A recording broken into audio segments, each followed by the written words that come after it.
Thank you very much. Good day, fellow Toastmasters and guests. I am Hannah Schmidt, your Toastmaster for the meeting. I just quickly want to change my background, please. Before I go on, just quickly change my background.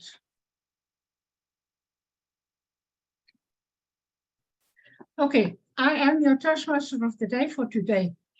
Our theme for today is adaptive leadership. This is a concept introduced by a person called Ronald Heifetz and Marty Linsky. Adaptive leaders with a deep sense of character may not always be right, yet they earn the respect of those who work with them. An adaptive leader will build trust with other participants, and most of all, adaptive leader is considered to be a team sport, a group of people to find practical solutions. I now read the CLIP mission. We provide a supportive and positive learning experience in which members are empowered to develop communication and leadership skills, resulting in greater self-confidence and personal growth. And of course, Leadership Speak has also got their own leadership statement. Leadership Speak is the premier club for experienced Toastmasters to become better self-directed leaders. We are an advanced club focused primarily on leadership development in everything we do.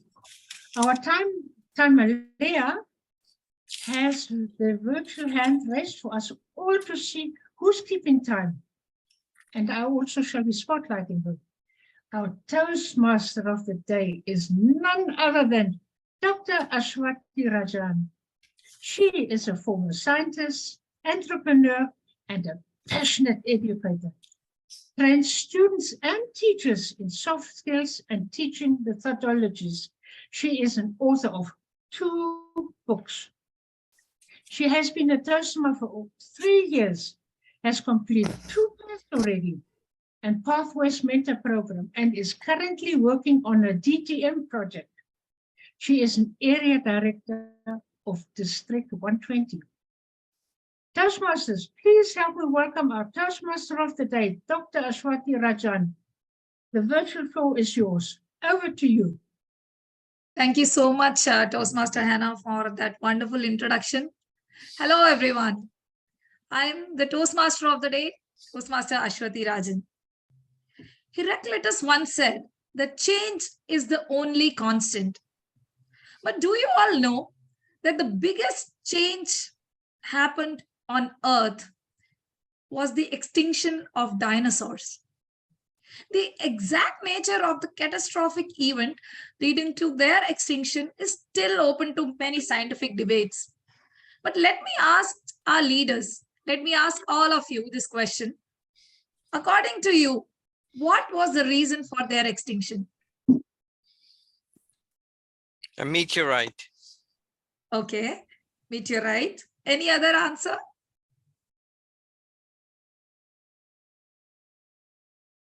Okay, so let me tell you, my dear friends.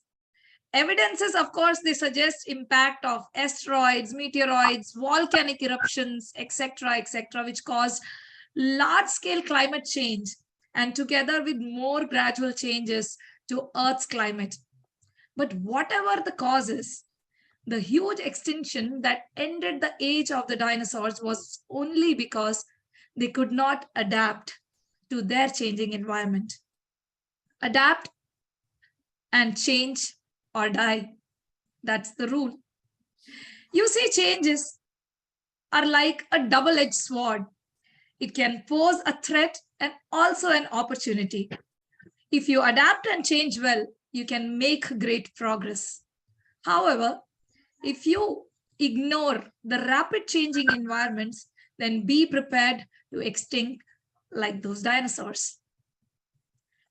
We all know that Charles Darwin also said that it is not the strongest species that survive, nor the most intelligent, but the ones most responsive to change.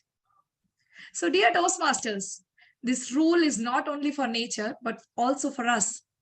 For self-directed leaders, to adapt is the key. We should be able to adapt with the changes, grow, flourish, and inspire others. Grow too. So today, the theme of the day is adaptive leadership.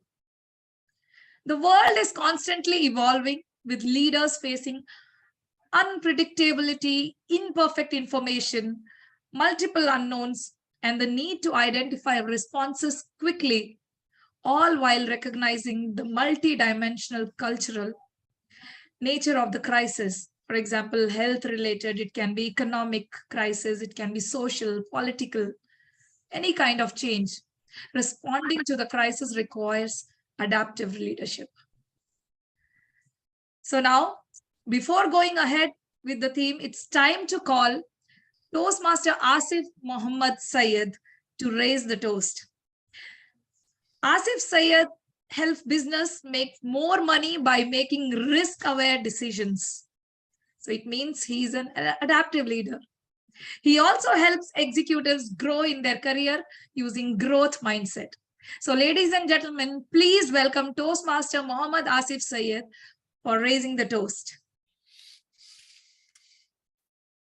Dear fellow leaders from all over the globe, the change which is going on all over the world in terms of technology, geopolitical, cultural, and so many changes happening so quickly,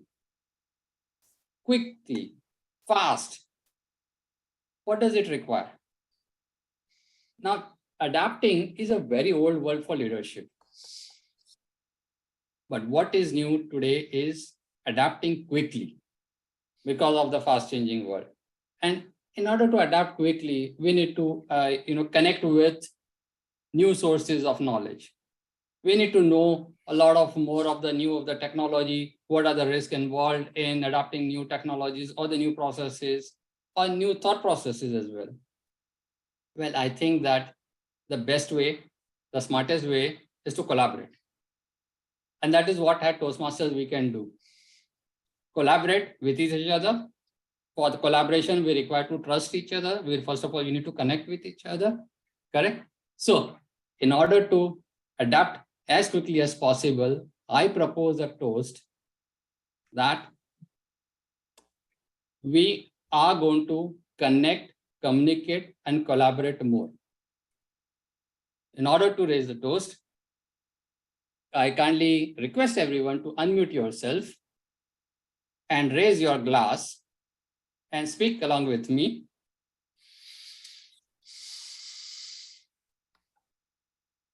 Let us connect more for a better future and collaborate. Let us Collect more collaboration for the future.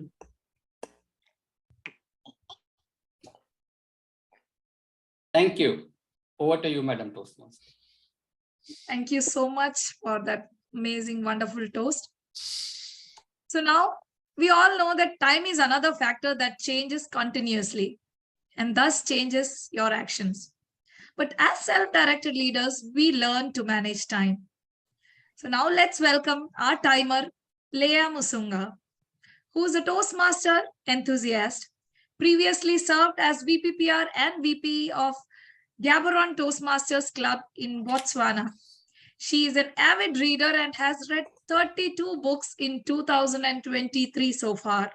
Wow, that's amazing. So please welcome our timer of the day, Toastmaster Leah Musunga. Over to you, Toastmaster.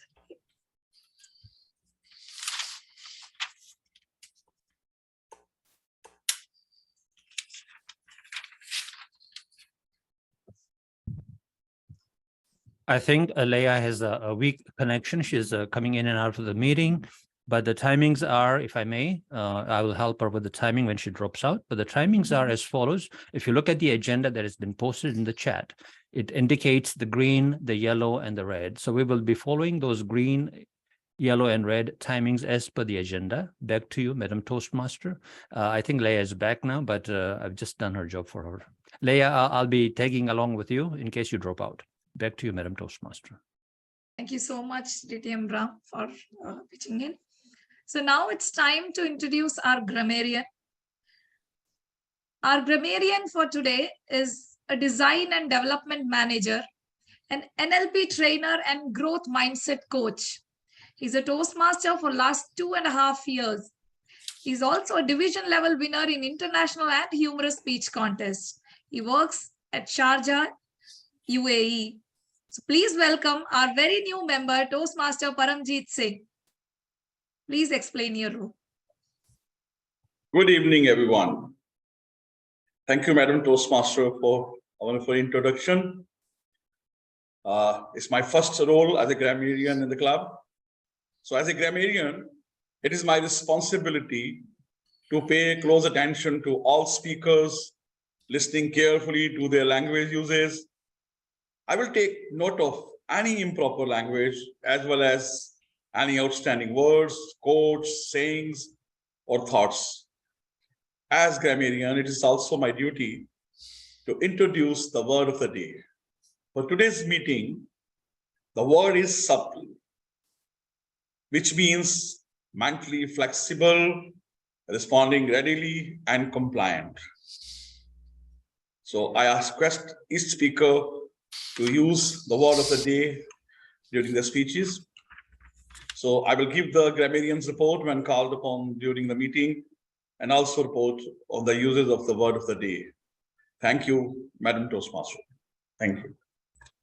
Thank you so much, Toastmaster Paramjeet, for elaborating your role. So according to Harvard Business Review, there are 5 common principles to guide this kind of adaptive leadership. So let me start with the first principle. It's ensure evidence-based learning and adaptation.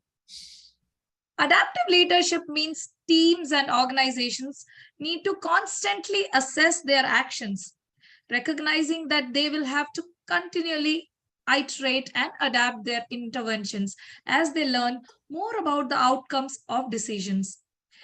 This requires processes for determining the best options for action, collecting, interpreting, and acting on evidence, including defining a set of key measures for determining success or failure, ensuring ongoing collection of operationally relevant data, and setting out a clear process for how changes in data and trends will trigger changes in action.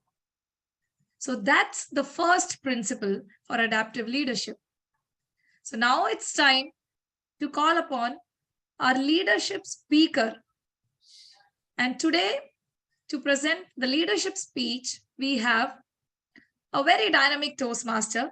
But before introducing him, let me just share that his evaluator will be Mohammad Azimuddin. And today we have Mrinal Kanti Ghosh, who's going to present the leadership speech. Mrinal is working as a market access manager in GlaxoSmithKline, and he has been Toastmaster since last 2 years. He's also part of the Globetrotters Toastmasters Club and serving currently as the president of that club. So ladies and gentlemen, please welcome Mrinal Kanti Ghosh. Chase your dreams. Chase your dreams. Mrinal Kanti Ghosh. Thank you so much, Dr. Aswathy. So I'll just share my screen. My screen is visible or not, just please mention. So I'll just share my screen. Yes, you may.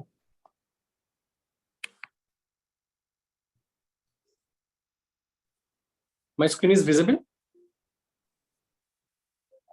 No, it is visible, but there's Blurred. something that doesn't actually show the. Now? The screen is blurred. Your screen is visible, but it's blurred because I think you're using your cell phone or something, or. Actually, there is a network problem from my side. So, not yet visible, no? No. So, sorry. I'm just repeat once again. Just share it once again. So, I already checked once again. So, that time there's no problem.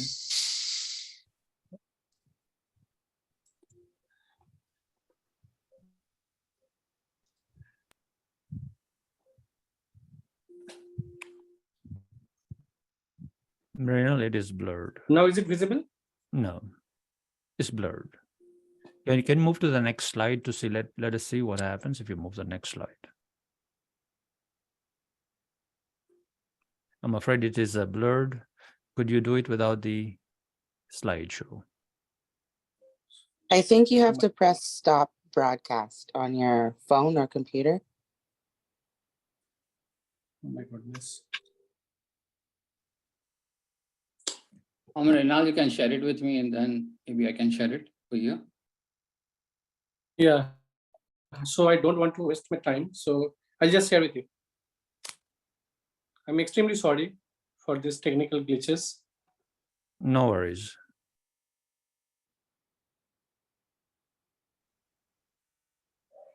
Sorry. So I don't know why this is happening. Even I'll try for the just 10 minutes before also. It's absolutely fine. Certainly. Okay, we adapt. No, I think. Okay. So I already shared with you on your WhatsApp. On the WhatsApp. Okay.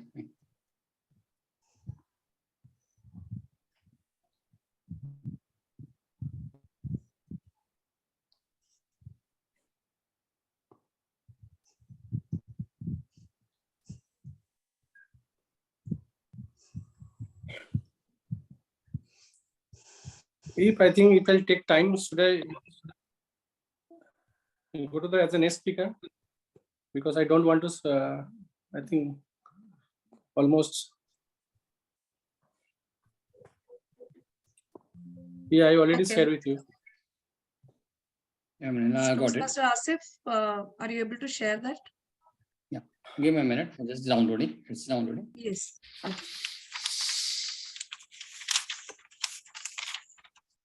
And Aswathy, by that time, also give me the rights to share.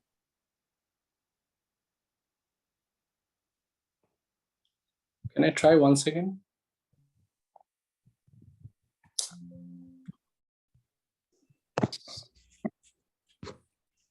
It's still the same, Toastmaster Mrinal. Now screen is visible? No. Same, no? Yeah, screen is visible, but it's still the same. Oh, sorry. I'm extremely sorry.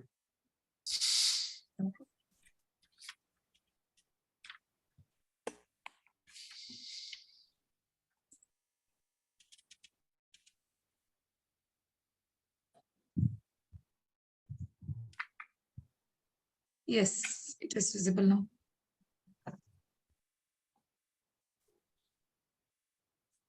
Yes, Toastmaster Mrinal, now it is visible. We can see the screen. Okay. Thank you. Thank you so much.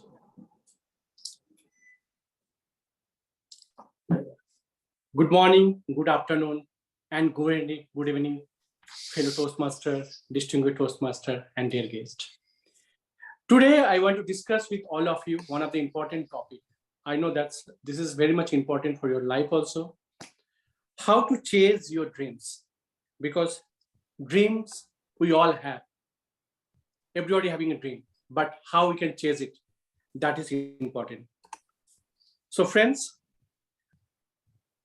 today I'm talking about dream. I know that's right now I'm having a pill. Can you see my pill? So in pill also, this is a pill.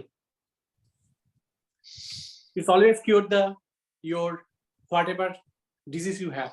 But for the dream, do you have any pills? Or do you have any fragrance that you can spray and use, share your dream? So just today, I just talked about dream. I just urge you, please close your eyes and think of your dream. What is your dream you want to achieve in this year? And how you do achieve that? I know that you all have created already a visionary board in your mind and in your heart. But thing is that how you can achieve that, that's important. So ladies and gentlemen, today I discuss with you how you can transform chase your dream through our adaptive leadership style. So some of the quotes we all know. So these are the quotes. My screen is visible. I can't see my. No, it's not.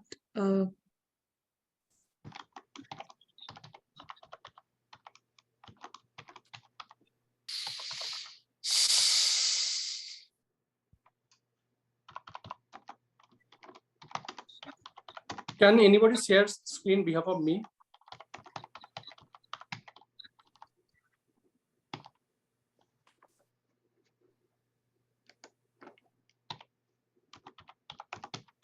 Toastmaster Syed. Is it now visible?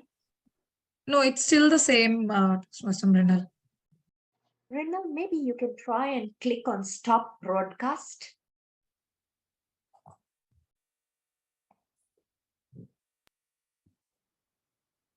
Now is visible? No.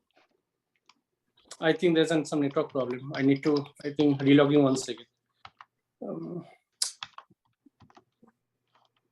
Can you proceed without trying to use visual and do your speech?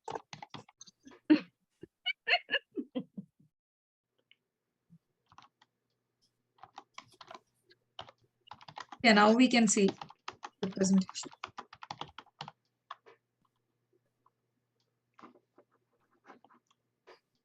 Toastmaster Mrinal, we can see the presentation now.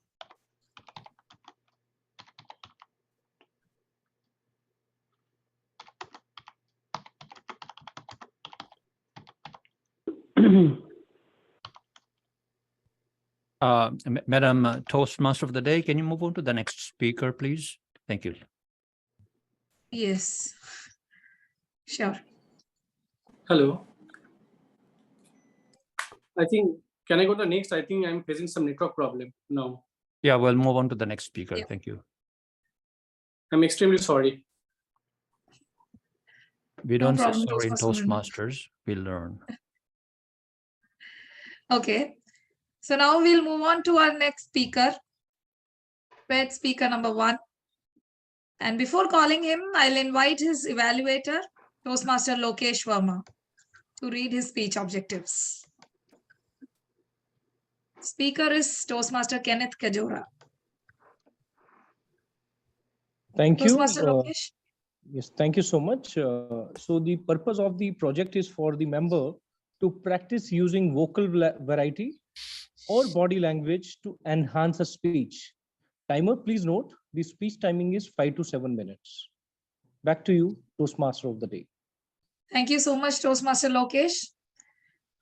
Now, our first speaker is Kenneth Kajjora, who is a professional teacher from Uganda, East Africa, handling early years from 2 to 9 years. He has been a Toastmaster for a few years and served a number of club positions, which accentuated him to where he is. He believes in connecting with people and adapts quickly. So please join me and welcome Toastmaster Kenneth Kajjora. Wear many hats now or never. Wear many hats now or never, Toastmaster Kenneth Kajjora. Over to you. Did you know that wearing many hats can give you a daily opportunity to receive a well-rounded experience in communication and leadership? Toastmaster and distinguished guests on this call. In today's organization life, individuals, especially leaders like you, wear many hats. These hats reflect the many roles and responsibilities leaders must take throughout the course of their lives. These hats and roles help and guide leaders towards what they should do in their organizations. In her article, The Different Hats We Wear, Jules Sebastian defines wearing many hats as the art of being so many different things to so many different people. Toastmasters are encouraged to learn communication and leadership skills by participating in club meetings and activities. I didn't know that wearing these many hats could take me places. It is until I decided to take on the club leadership and other Toastmasters responsibilities, while also handling family responsibilities, workplace responsibilities, and adapting the ways of life. You may think it is overwhelming, but I had to think to myself, Kenneth, you can surely do this. This gave me a reflection on Jacob Morgan, who noted that the future of work is full of opportunities, but people won't be able to take advantages of those opportunities if they don't take risks. Jacob Morgan goes ahead and says that the best entrepreneurs are those that thrive in these mouth-hearted roles. However, according to Jeff Phillips, a senior consultant to technology and innovations, in his newsletter write-up titled "The Opportunities and Challenges of Wearing Many Hats," says, it is better to wear many hats than to have many heads. This meant that it is important to have small and capable team. Toastmasters, accept to wear many hats. Imagine, just in few years, I had experienced a number of skills. The first experience was a willingness to confront risk. To be a leader means facing risks, day in, day out, just like starting a business is a risk itself. Each decision and new strategy one adapts will form new risks that one has to overcome. Secondly, experiential learning. When one decides to wear many hats, starts immediately to learn on the job. This is learning by doing.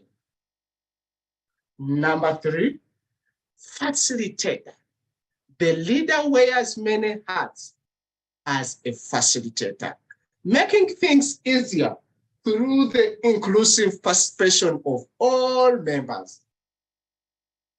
Jules Sebastian notes that wearing many hats, we try to perform tasks with all our energy and love as much as possible. Number 5, appreciation. Performing in roles you aren't familiar with helps you understand and empathize with what it's like to be that person. To cut the story short, I have met a network of people, made decisions, delegated, and time management. Toastmasters and guests, during your Toastmasters journey of experience, when offered an opportunity to take up some responsibilities, do not be afraid. Take it. It is a practice in adaptability, risk, experiential learning, and teamwork. Choose to wear many hats now, never. Over to you, Toastmaster Becky. Thank you so much, Toastmaster Kenneth, for that wonderful speech. So today I am wearing the hat of Toastmaster of the Day. And let's move on to our speech, the leadership speech. He's back. So let me tell you the second principle of the adaptive leadership, which is stress test underlying theories, assumptions, and beliefs. Undergoing stress testing can ensure that we can deal with future crises. You have just witnessed a few minutes back, one of our leader, he underwent some stress and now he's back. He's adaptive and he's back with a bang. The assumptions and hypotheses can guide an adaptive response that can help in handling any uncertain situations. So only thing is these assumptions need to subject to robust and rigorous reflection and examination, and which including through the simulations of different possible future scenarios. So now with that, let us once again welcome Toastmaster Mrinal for his leadership speech, Chase Your Dreams. Chase Your Dreams, Toastmaster Mrinal, Kanti Ghosh. So I'll be sharing the screen for him. Thank you so much. Yeah, so this is part of life. The thing is that how we should handle the stress, that is important. Never give up. So that's the principle I follow. I know that today I face a lot of challenges and that is not accepted, but sometimes it's happened. You should be supple of any kind of situation it may be coming. So ladies and gentlemen, today I'm talking about chase your dreams. I know that we all are living in the dream world. That is our life. But thing is that each and every one person having a dream in their life. Everybody want to achieve that. And our club, Leadership Speak, I still remember in the month of December itself, just chase your dream for the next year, 2023. Such kind of leader, if you have in your team, need not to worry for that. But thing is that, do you have any kind of pills that you can take it and you can chase your dream, or you can remove your stress, or maybe any fragrance.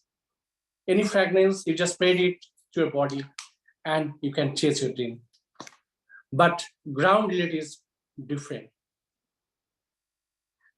Just I'm talking about moving to our next slide. So how you can chase your dream. We all know that we learn a lot of many things from our great examples of the leaderships. Talking about Muhammad Ali, we all know the champions aren't made in the gyms. Champions are made for something they have deep inside them, a desire, a dream, a vision. Another great person who is known as a god of cricket. Chase your dreams, but make sure you don't focus any shortcuts methods. Third, we all know he's a famous personality. He fails many times in his life. All our dreams can come true if we have the courage to pursue them. And another mentor, one of the greatest scientists, and he's no more, APJ Abdul Kalam. Dreams is not what you see in sleep. It's a thing which doesn't let you sleep. That's called dream. And how you have to chase it, that's important. So ladies and gentlemen, I have a few questions for all of you. Please close your eyes for a few seconds, few moments, and you think, what is your dream in life? Why chasing dreams is important for your life? How do you can chase your dreams? These are the questions you can reflect yourself. If you can reflect yourself, I'll tell you later why I'm telling that and what happens when you chase your dreams. And another things, we are talking about adaptive leadership. How do you help someone to chase their dreams? These all parts are very important if you want to visionary or if you follow your dreams. Next slide, please. So just for 2 to 3 minutes, I want one-to-one discussion. I know that's go to the next slide, please. So all questions are written over there. Anything I'm talking, what is dream? Back slide, please. What is dream in your life? Anyone want to share with us? If you share with us, then there is a reason behind that. I'll tell you after that. Anyone you want to share any dreams for life or maybe in this year, 2023? Paramjit, you want to share with us?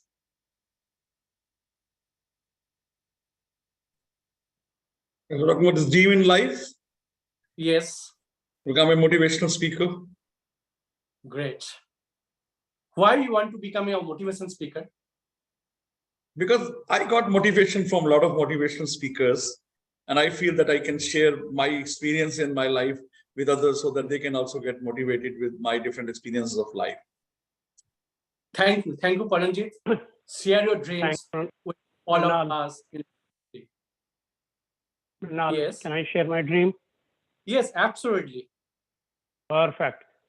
My dream is I'm going to share it in my presentation today, but the big dream, which you rightly said, is the dream is something which do not let you sleep. And my dream is to support the newcomers and international student community that comes to Canada to reach their full potential. So I'm going to share my dream in my presentation today also. Thank you. So ladies and gentlemen, I just urge you, please unmute yourself and clap for Toastmaster Paramjit and Toastmaster Dinesh for sharing their dream with all of us. Why I'm telling that? When you sharing your dreams to anyone else, your success rate are very higher side. That is already there in the study. More than 70% success rate comes. If you're not written down any dreams, your success rate is just below 20%. I'm talking about from a study which is published in the Harvard Business School. So that's the impact. When you know your dreams, then only you can chase it. If you don't know what is your dream, then you are nowhere. So dear friends, this is very much important in your life. I know that's both today, Paramjit and also Dinesh, both are actually transforming the generation for the better version of themselves. Why I'm telling like that? Because these two things are very much important, because you both play a role of adaptive leaderships. So that's a great example. I can see in our group also, you both play a role as an adaptive leadership. Why? Later. So that's why actually I'm telling about that dreams you should be captured in your wherever you want to, whether you're and then you should share with your friend circle. That is important. In friend circle also, you can find two kinds of friend circle.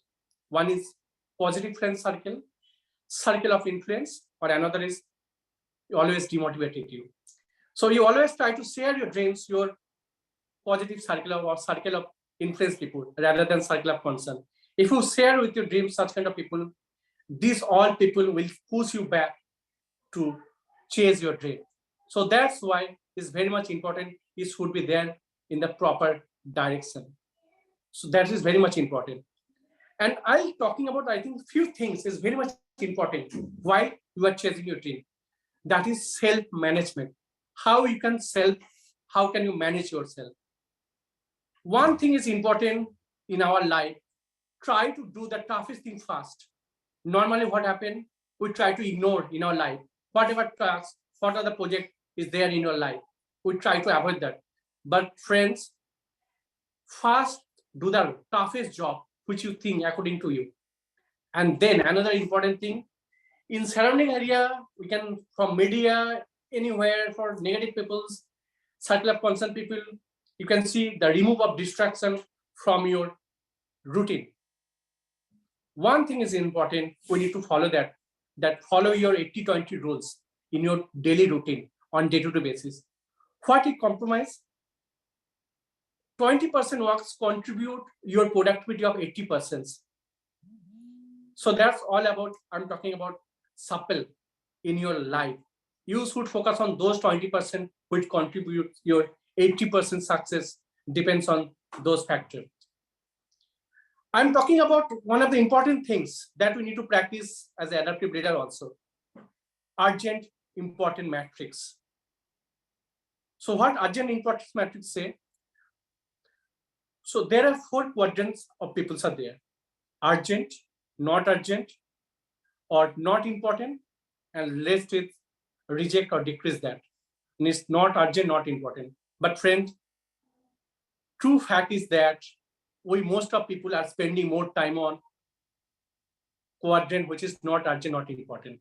You know how I waste that? Harvard Business Review paper suggests, I'm talking about the youth generation only, age between 25 to 35, this group of people spend on social media 2.5 hours in a day. Can you imagine that? 2.5 hours we are spending for WhatsApp, Facebook, Instagram, which is not productive. But we are not focusing on the most important work, which is you should do now. For each and everyone in your life, in your day cycle, have a peak time for your productivity. Use that circle of period of time, your productive time. Whenever you are, I know the stress, these things, part of everyone's life, but everybody in a single day having a productive time. Whenever is the peak time, like I'm talking about the share market, the peak time, you just invest that productive time, particular those kind of things of work, which is much more important in your life. You can do that, you can see the miracle happens in your life. That part actually you need to follow. Second thing I'm talking about, which is much more important, I'm talking about sometimes we need a break. Suppose you are working from home, each and every hour, if possible, try to break for 15 minutes to increase your productivity. And suppose if you are not there, if you are stick to only one place, or if you are suppose work in a field, then you should take at least 15 minutes a nap during your inter-day time to increase your productivity. These are the most things. We already know that. That's meditations, exercise is very good for all of us. But how many of you follow on regular basis? Trust me, friend, small things, start with 10 minutes, 5 minutes, and then you increase that. You don't know how 10 times you can increase your productivity by 10 times at the end of 1 year if you follow this methodology. 10 minutes, suppose I'm talking medication, 10 minutes, 15 minutes, then you can increase with that. So I think this is very much important, why I'm telling like this. So this we need to follow. Next slide, please. So this part actually I'm already talking about. Just write down what you want to accomplish. You share with your friends, create vision board, break each goal down into the smaller step, and always stay positive. I know the setback is a part of life. If you fall down, try to fall forward, not fall backward, and learn for failure, and accordingly, you tune your watch accordingly. So these are the things you need to follow that. Next, who am I? You will see. Let me share my story. I know that you all go to the next slide, please. I know what in your mind all, but have a look. Next slide, please. Yes. So this is Jack Ma. I admire most, and one of the most great leader as a adaptive leaders. Why I'm telling that? We all know he's a founder of Alibaba Group. He failed 3 times college entrance exam, failed more than 30 jobs interview. Just imagine from by heart, then you can understand what kind of stress he might have in the past. And even he went for the KFC for the interview. All 23 people are selected except Jack Ma. And who is Jack Ma? Already create history across the globe, and from nowhere to one of the richest persons in the globe right now, and the richest person from China. So that's the power of adaptive leadership, how we want to adapt to things. But now I'm talking about adaptive leadership, some of the few things we need to follow in our life. I'm talking about 4 A's you should practice to becoming a better adaptive leadership. First thing is anticipation. Adaptive leadership anticipate needs of future, option, trends, etc. Suppose if you are any kind of business model, maybe you are launching a new product, you should have a create proper plan on that. Should have vision, you should analyze the future trends, you should know your team and how to motivate team. Leaders and boss are two different things. And another things I just talk with all of you, leader and managers. Is there any difference between leader and manager? Yes. Leader always lead any situations. And what about managers? Just manage the situation. This transformation is required to anticipate anything in your life, to becoming a better version of adaptive leadership. Next, articulations. You try to understand your team and always try to give the proper direction. I just read one articles. So articles regarding a launch of one new product. Product name is Oreo biscuits. It's one of the world-renowned biscuit, which is present more than 100 years. Just few years back, launched in India. So there, actually, I have a chance to interact with the managing director of the company. And then I asked, this is one of the global's biggest brand in the name of biscuits. Now, how is launched that? Well, trust me, one thing is important. When you are leading the team, you cannot interact with each of your team members. Thing is that how you want to articulate your team, that's important. Your managers, that's important. So that part, we need to take care of that. What are the things? What are the planning is there? You need to say, you always try to motivate that, because such kind of product launch, you can get opportunity once in a lifetime. Give your best. Give your best and see the miracle what happened.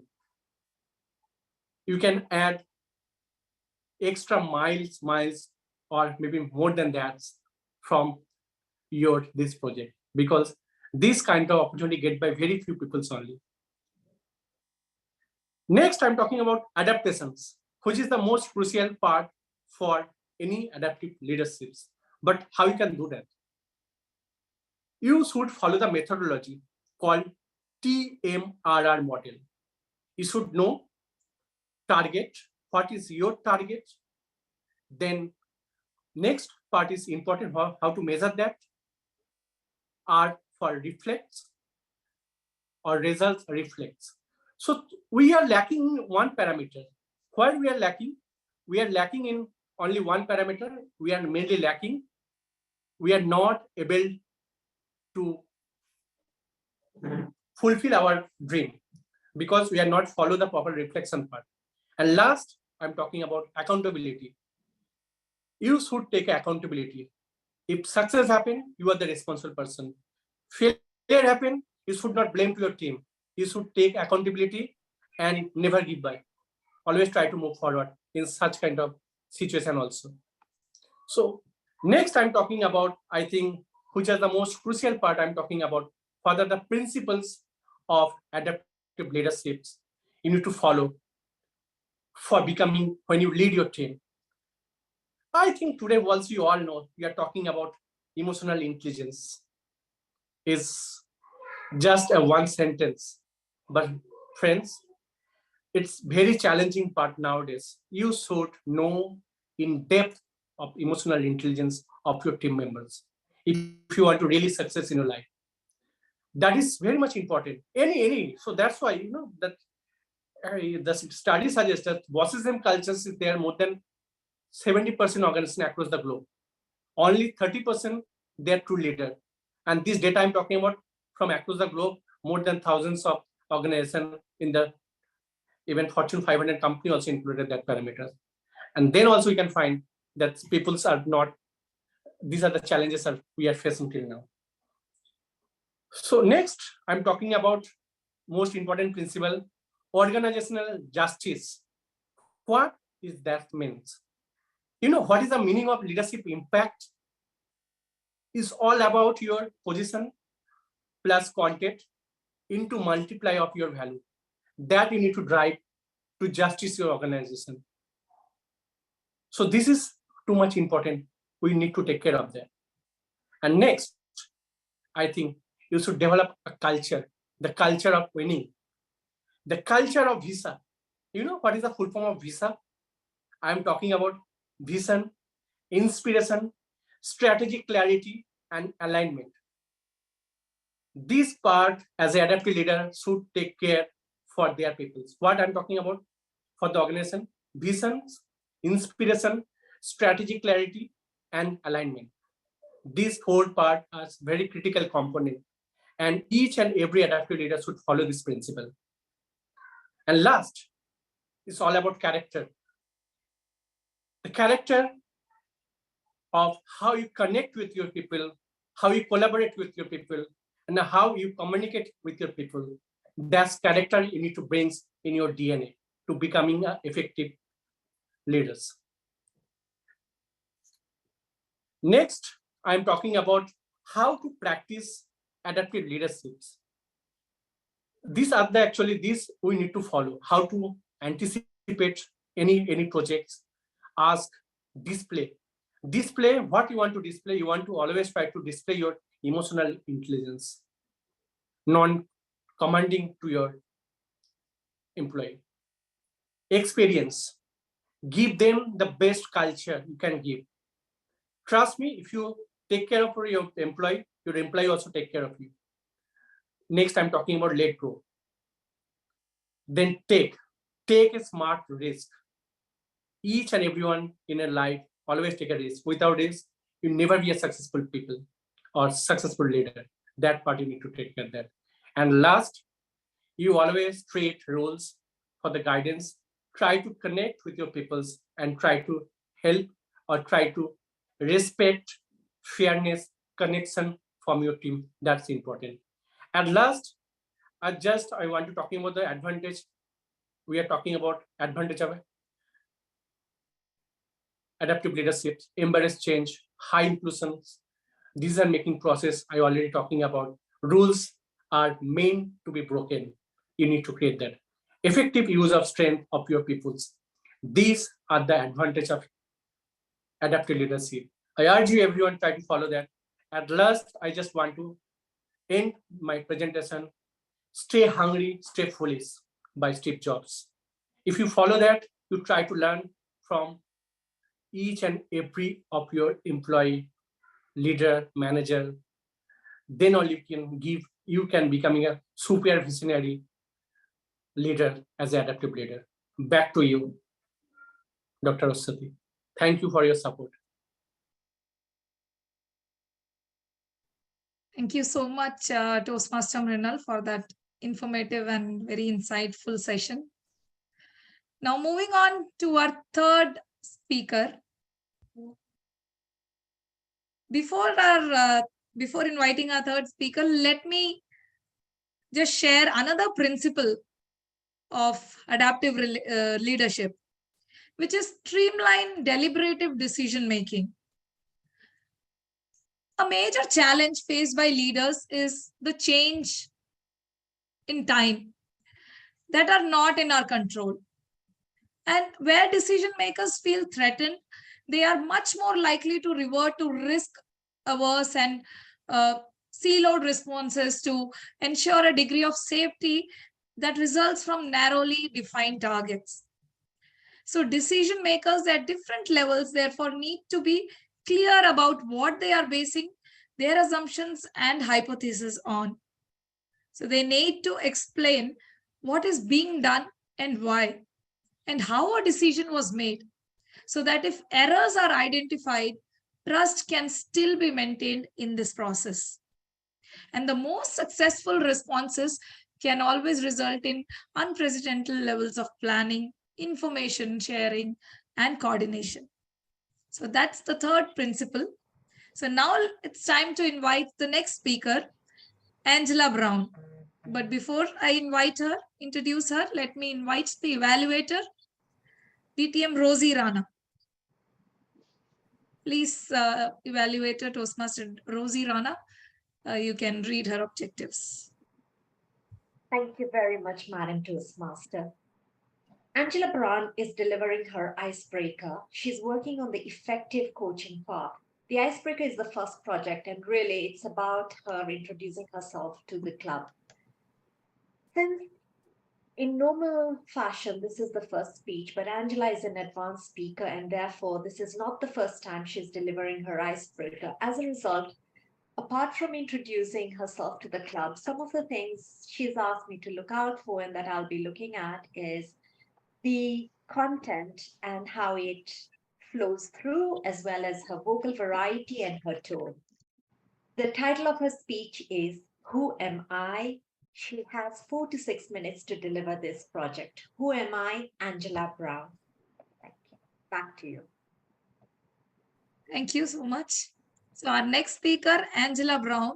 She has been in Toastmasters for 2.5 years and almost completed 2 paths. Completed presentation mastery and level 5 in leadership development. And she's now currently working on her DTM. Her goal is to become a professional keynote speaker. So ladies and gentlemen, please welcome Toastmaster Angela Brown. Who am I? Who am I? Angela Brown. Have you ever looked in the mirror and thought, who am I? Good evening, fellow Toastmasters and distinguished guests. I've wondered so often, who am I? Well, I'm a mother of a 29-year-old daughter. I'm a teacher. I've been teaching children for over 20 years in the school board, daycares, and other forms. I'm an author, not just 1, 2, but 3 books. This is something I've always wanted to do, and I finally achieved that dream. But what else am I? I am a leader. What characteristics of a leader do I have? I'm open-minded.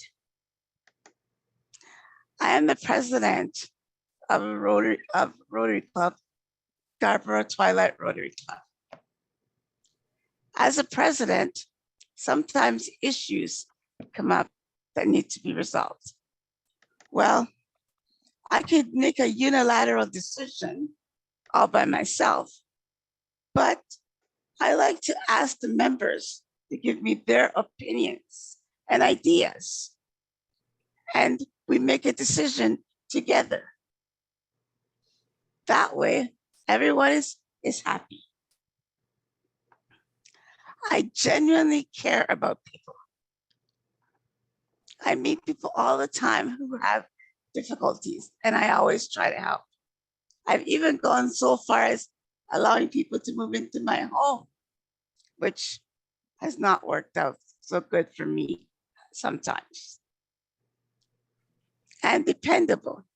People rely on me because they know that I will deliver. Whatever I say I will do, I will do. I respect others.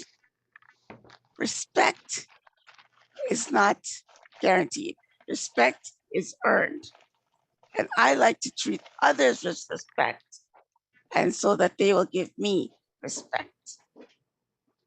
I am confident and passionate about what I believe. I'm passionate about being a teacher. I love children and I love teaching them. I'm passionate about being a Rotarian because I like to help people. And I'm passionate about being a Toastmaster. I love to give speeches. I'm resilient. When I see a challenge, I don't back away from it. When something happens and someone needs to take charge, I take charge. Let's say, for instance, a few months ago, our president of my other club became ill. We missed a few meetings, but I didn't like that because, of course, like I said, I love being a Toastmaster and giving speeches. So I took over and became the acting president. I created the agenda. I had to look for speakers. I had to look for evaluators. I had to push the other members of the team to do roles so that they can improve upon themselves and their speaking. Because I always run towards a challenge. I've had many health challenges in my life, but I always bounce back. People wonder, how does she do it? Sometimes I don't even know. But I know that I'm resilient. You could also say I'm supple, which is one of the characteristics of an adaptive leadership. I'd like to ask someone, who are you? See, when you ask that question, who am I? I'd like to ask Dr. Regina Rajani. When you ask yourself, who am I? Give us your answer, the first thing that comes to your mind. Dr. Rajan, what comes to your mind when you say, who am I?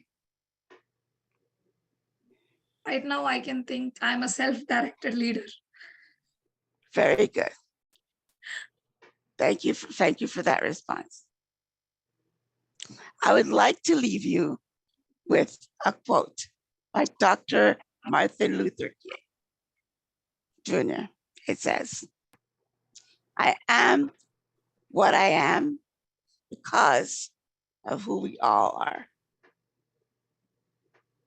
Back to you, Madam Chair.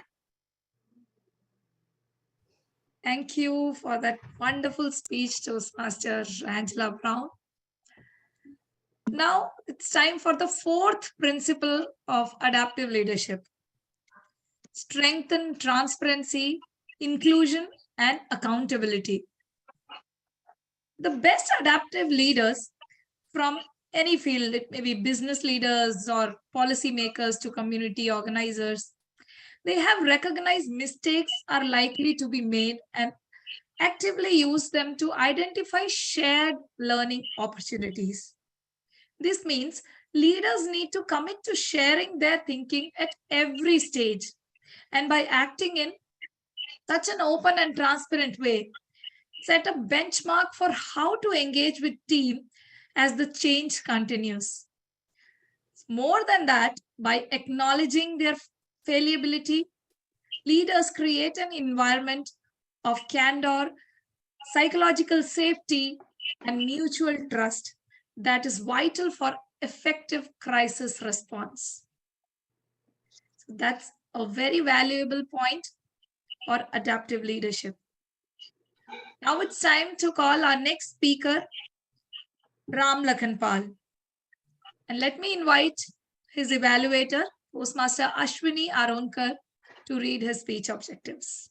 Toastmaster Ashwini, over to you. Thank you. Thank you, Toastmaster Aswathy, for this introduction.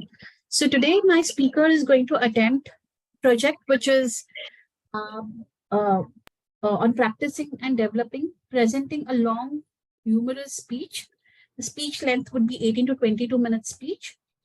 Here in this particular project, the member will present an engaging, humorous keynote style speech that also delivers a very strong core message.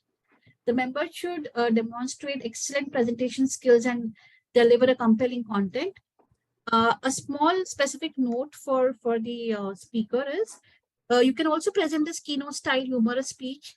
You can also optionally use visual aids if they fit to the speech and the speaking style. All the very best to my speaker. Thank you, Toastmaster Ashwini. So our next speaker is a distinguished Toastmaster, who has also received District 86 Coach of the Year award. He takes us 4,400 kilometers from Eastern Canada to Canada's West Coast. Ladies and gentlemen, please welcome distinguished Toastmaster Raam Lakhanpal, my classmates, DTM Raam Lakhanpal. Madam Toastmaster, fellow Toastmasters, and the guests from around the world, welcome. A warm welcome, that is, in Canada. Canadians undergo tests once a year. Every year, consistently, we go through a test, a physical test. The physician will check your tops to bottom. So make sure your bottoms are on when you go and visit the doctor. No if or buts, but he's going to check the whole thing over and file a report at the very end of the examination. Sometimes it takes about a few days, sometimes it takes a little longer. But however, the thing is that he will ensure that your health stays at the optimal level, ensuring, because they are being graded, the physicians themselves are graded based on how their patients are doing. Otherwise, Rhea, you don't think the doctors don't have bosses? In Canada, they do. If more patients are getting into trouble, they themselves are put to the test by the medical societies. So ensure that you work with physicians. Remember, they will remember some of the things, they go rush through all that. But after doing all that test, I went for a test. I was told, okay, Mr. Raam, you are being called to do a test on this date, da da da da da da, and I would like you to don't eat anything for the next 12 hours. And you can drink, it's okay to have some water, etc., whatever you like. And I said, okay, all right, that should be good. And then what happened is the day of the test, I was getting a little thirsty by waiting around for the doctor to call me inside. So what did I do? When you get thirsty, you want to drink. But it was not water in this case. Only wine was available. So I drank some wine. It was not defined that I couldn't drink the wine. It was defined liquid is fine. 2 weeks later, the doctor called. He said, Mr. Raam, I have the results for you. He didn't say, hello, how are you? How are things going? And all this type of thing. None of that. He got to the point. He said, I have two news, one good news and one not too good. You're doing okay, but there is a vitamin D deficiency in your body, and you need to attend to it PDQ. PDQ means pretty damn quick. Two options available to you.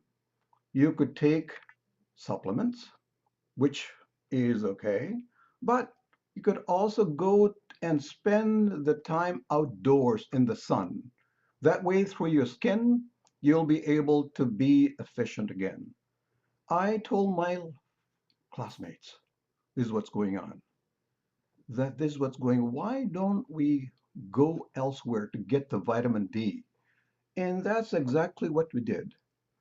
My buddies, my schoolmates, and I thought, a brilliant idea, let's go west, young man, it said. So then we got an idea. Before going, let's have a party. Going away party. And we arranged that, and we had already arranged April 14th as a day in which we will travel. We will make our travel because April is a time in which all the work in the farms are done. We went, first of all, we arranged a party. This party, we had arranged three things. Who is going to get the liquor, going to drink, wine, etc. Number two, who is going to get the food? And the third of all, they said, Raam, we were just thinking, perhaps you can arrange three guys are not going to be holding hands. Could we get some girls somewhere? You live across the gold mine. What do you mean? The gold mine definition was that it's a rooming house for medical students, girls. So that is the gold mine. And that definition was bang on. Can you get the girls? But I said, I don't know all of these girls, but I do know three girls, yes. I'll get the three girls. Okay, get the girls to the party. How am I going to get the three girls to the party? They don't know these girls. I do. And I phoned all three of them. Now, getting them to the party was the biggest problem. Am I going to put them all in my car? There could be a big fight in these girls. They will think, Raam is my boyfriend, whatever they all think. They could be in a big trouble before the party starts. But anyways, we got it worked out. I got one girl at a time. I picked Anne up first of all. Anne dropped her to the party time. I said, I'll be right back. Then I got the other one, Gwen. Gwen was there. Then I said, okay, the third girl would be Clara. So I got Clara. So all three girls in the party, so slowly they were not mixing up with the other two boys. So I got there, I got the party started, everything's going okay. And now I am to drop them off after the party. So what am I to do? Put the three girls together is going to be a problem again. So I said, let me try to, this is almost midnight now. So then I put the girls together. I said, listen here, girls, I need to drop you off. You live in different places. I'll have to take you and drop you one, and first Clara, then another one. So it all worked out. Then the party was over, everything was over. The girls did not have a fight. I didn't have a fight with anybody. I didn't have to listen to anything, so everything was okay. So why am I going out west on April 14th? Because that is when the plowing season starts. That's when the lentils are put in the ground. That's when the wheat, that's when the barley, the canola, chickpeas, and everything. And we left on April 14th. We left by train, Union Station in Toronto. That's where we left, and we headed west.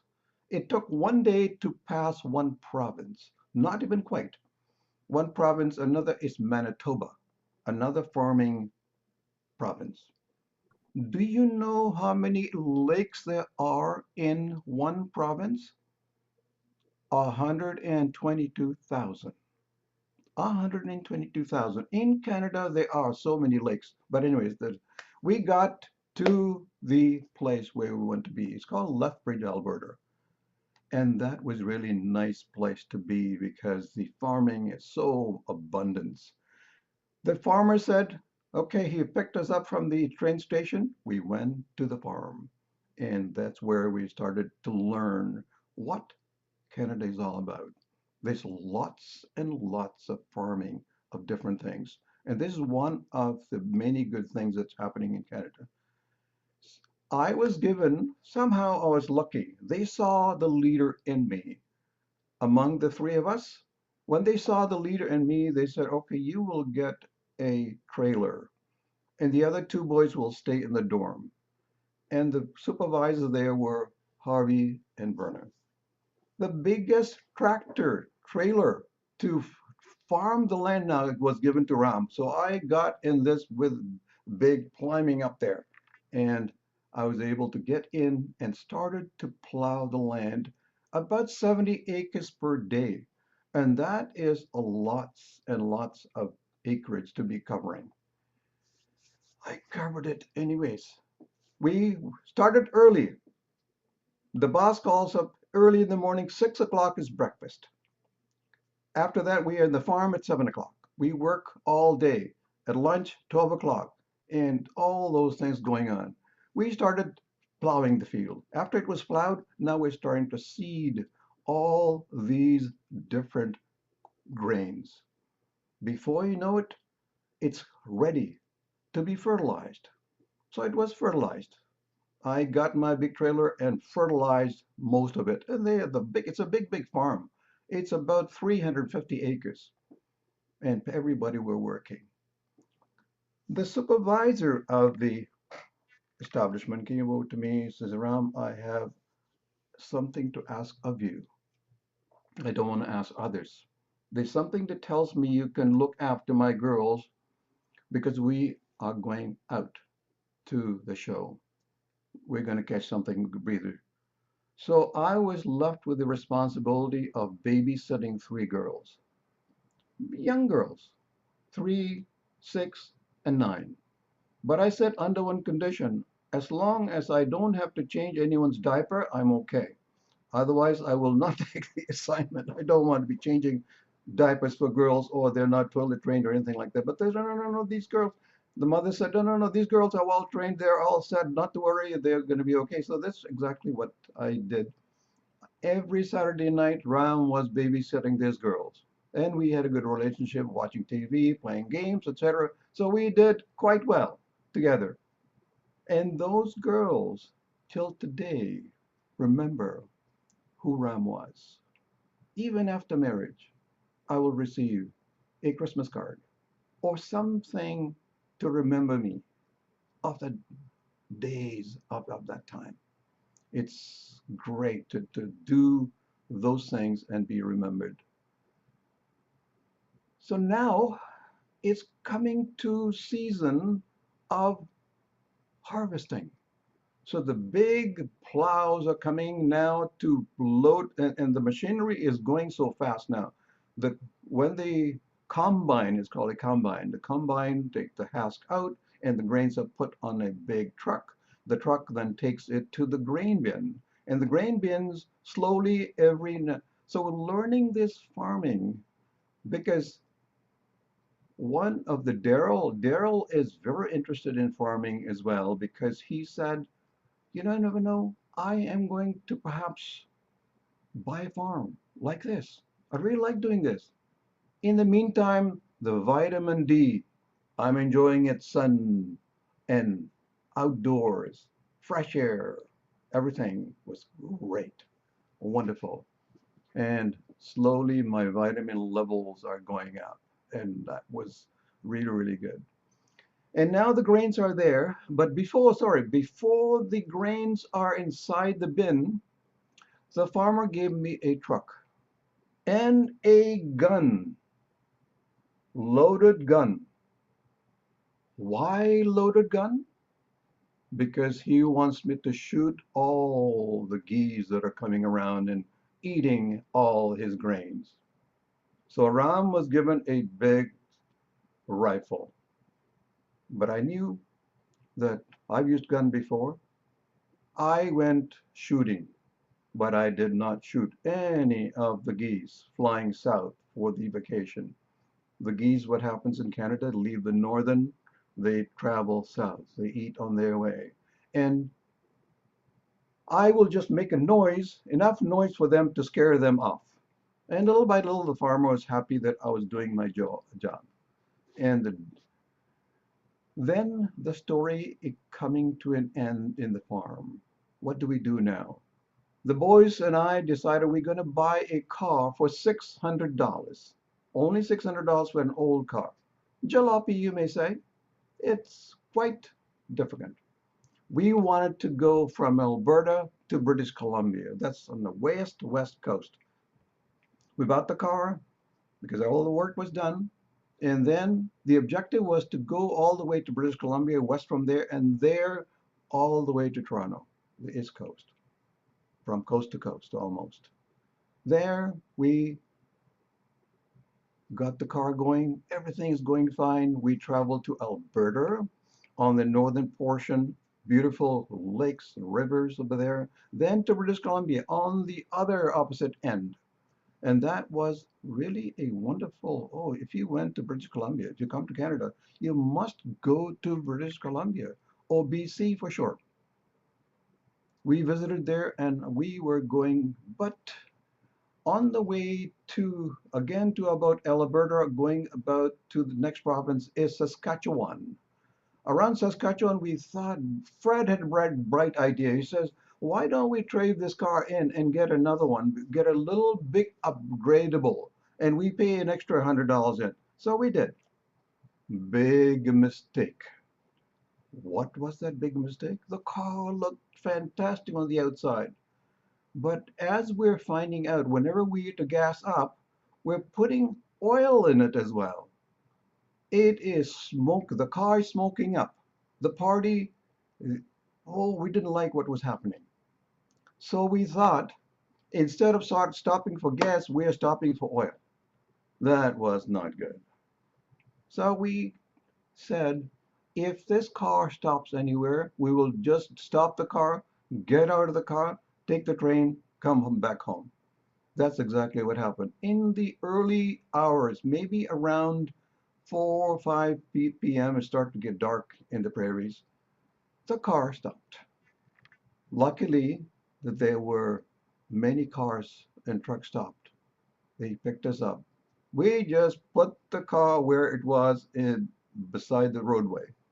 We got in to the car, to the other driver's vehicle. He took us to the train station. And we took the train station back home. And we met so many great people there. Now, as soon as we got home, when we arrived home, it's party time again, arrival time. All these 3 girls are calling me saying, is there party time now that you guys are back? Yes, we are. We're having a party. But now these girls are getting used to being with 3 of us. And they wanted something more than just being at the party. Gwen, for instance, who lives across from me, says she had a liking to me. She is dropping a hint. Ram, have you ever thought about marriage? Have you ever thought about having children? Have you thought about many other things? I said, Gwen, no.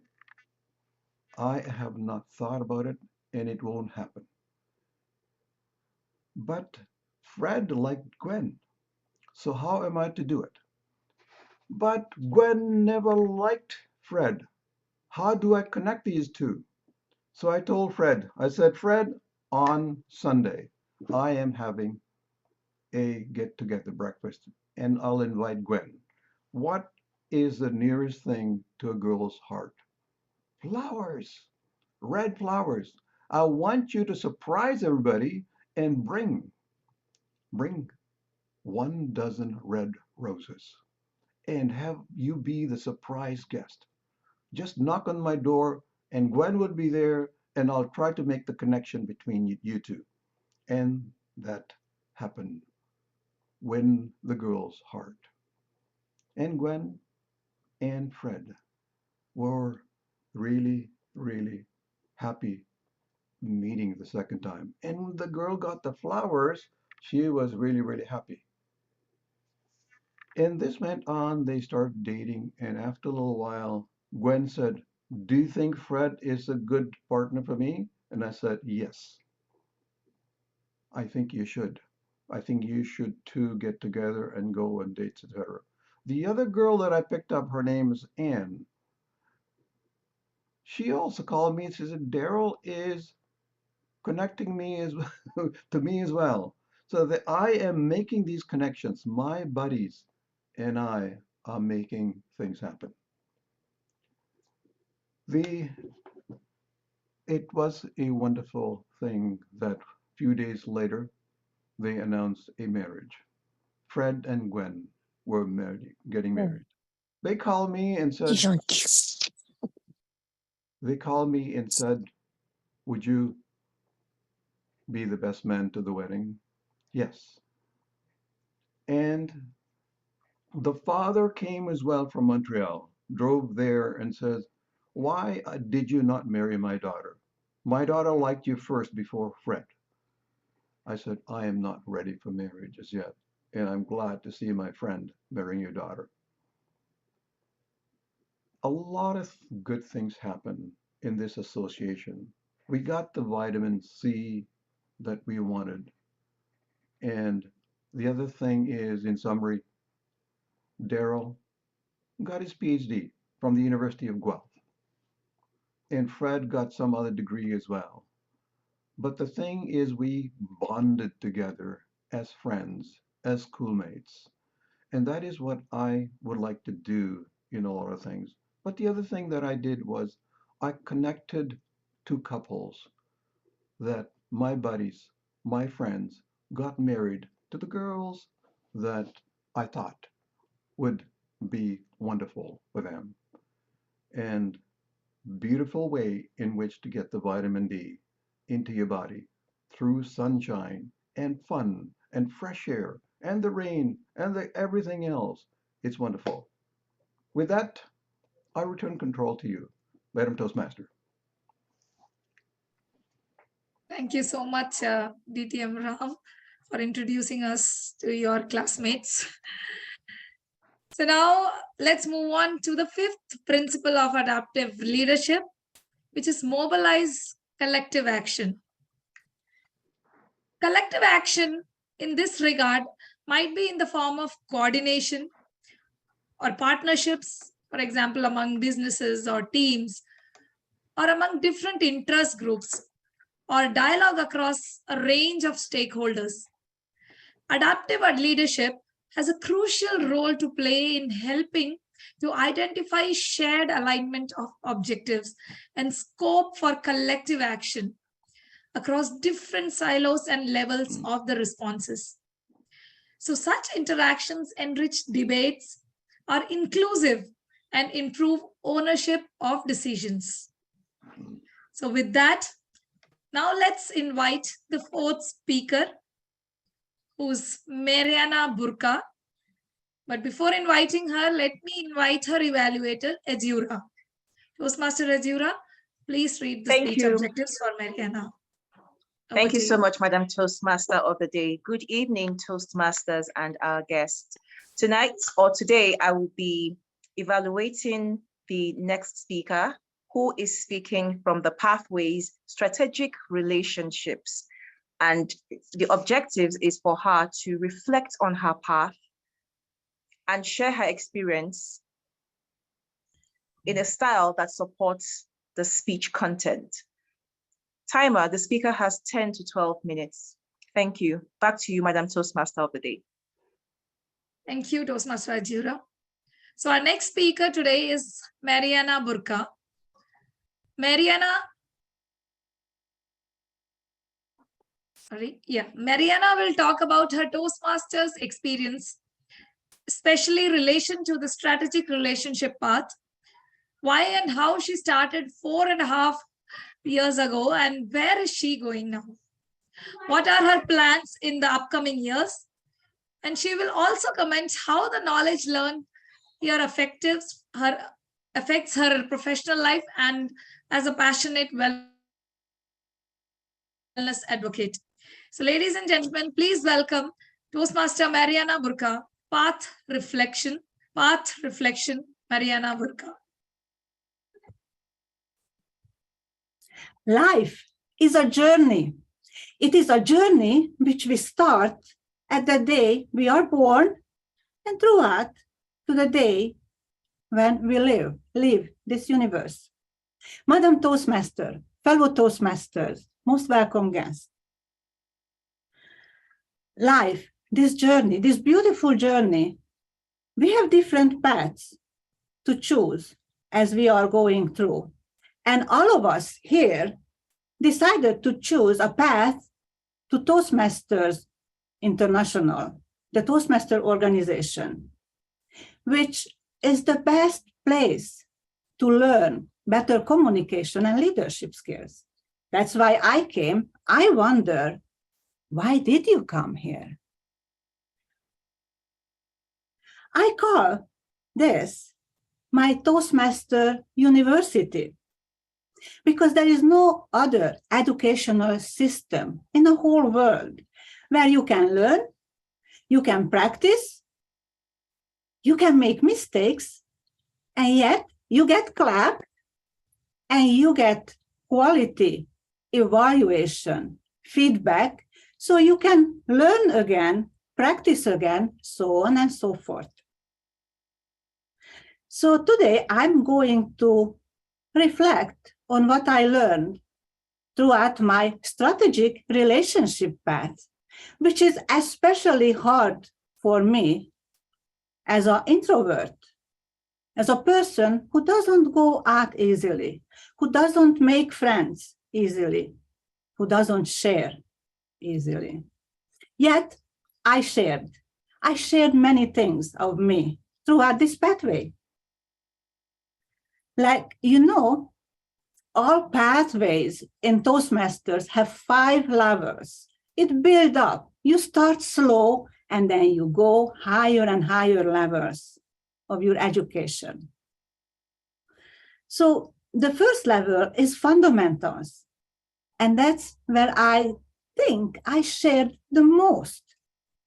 Finally, after 4 years of being a Toastmaster, I find the right words to share why I became a nutritionist, how accidentally I cured my father-in-law from diabetes, and that set me in a path to appreciate lifestyle and nourishment, and eventually led me to a path of Toastmasters.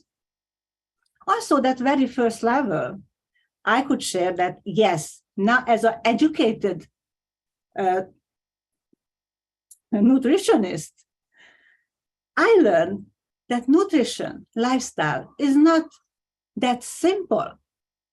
We talked about an intricacies of nutrition. How can one well-educated professional say one thing and another well-educated professional can say an absolutely opposite things, and nobody questions them? That's why we end up that someday we can have a glass of red wine and they say it's good for you. And the next day somebody tells you that no alcohol whatsoever, it's gonna kill you. But I enjoyed sharing my knowledge. Level 2 on any pathways is about learning about yourself, leadership style. And I shared my leadership style in the eyes of Nurse Pinkerton. If anyone remembers, she was a nurse who was treating Halloween night people and leading her group of nurses with no nonsense and definitely no democracy in her life. And then I approached the mentoring project. And that was the hardest of all, because I am, I guess, unmentorable. And that's not a good thing. But even though it is true, but I am definitely teachable. And I definitely learned a lot inside my mentoring project and inside all the pathways I took. Now, my favorite level of all pathway levels is number 3. You do build up on your knowledge of the path you're working, strategic relationship. And for me, that was networking. My kryptonite, for God's sake. Oh my gosh. But I did it and I learned from my research. But the reason I like level 3, because it has lots of variety of electives. And we all can choose what fits into our personal and professional life to get us forward on not just Toastmaster path, but on our life path as well. And I, of course, as a beginner of public speaker, I chose vocal variety, which I can be a bit boring. And body language, which is coming along. It takes some time. You cannot concentrate on everything. If I smile, I don't move. If I move around, I forget to smile. But practice, and that's the good thing about pathways and Toastmasters, that we can practice and practice again and get forward. Level 4 is getting more challenging for a pathway traveler. In my case, that was marketing. It gave me an opportunity to time travel back to my very first entrepreneurship and made comparison that what did I do that time and how different is that now, almost 30 years later. And I made new promises, new goals for 2023 based on my research. And of course, level 5 is the highlight of a pathway where we can showcase what we learned.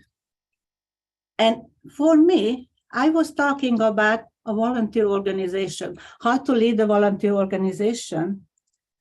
And I was talking about my experiences here in Leadership Speak, because this past year was me life-altering.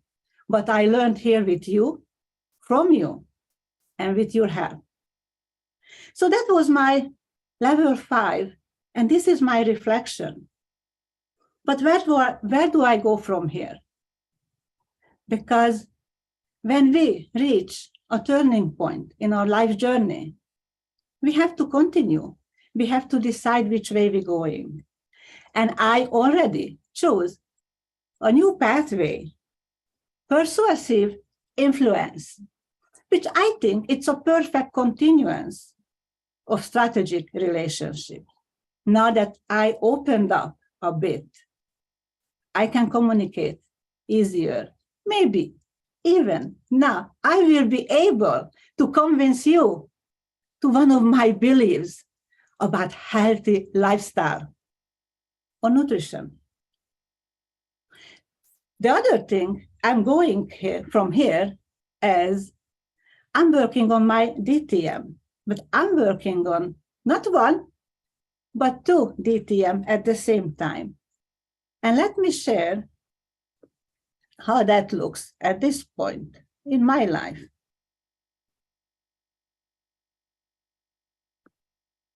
So when I say I'm working on my second DTM, it sounds funny because I don't even have my first one.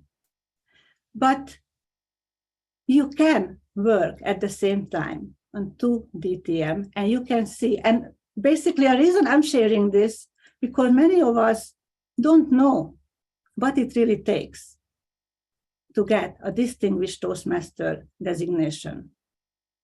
So it requires to finish 2 full paths. It requires you to serve as club officers. It requires you to serve as district officers. And you have to have that special distinguished Toastmaster project. Then you have to coach or mentor a club to elevate their progress. And then still, you have to either mentor or conduct a speechcraft. That is what I'm working on. And by all accounts, I'm going to be able to finish my first program by end of this Toastmaster year. And the goal is to finish my second Distinguished Toastmaster designation by end of this calendar year.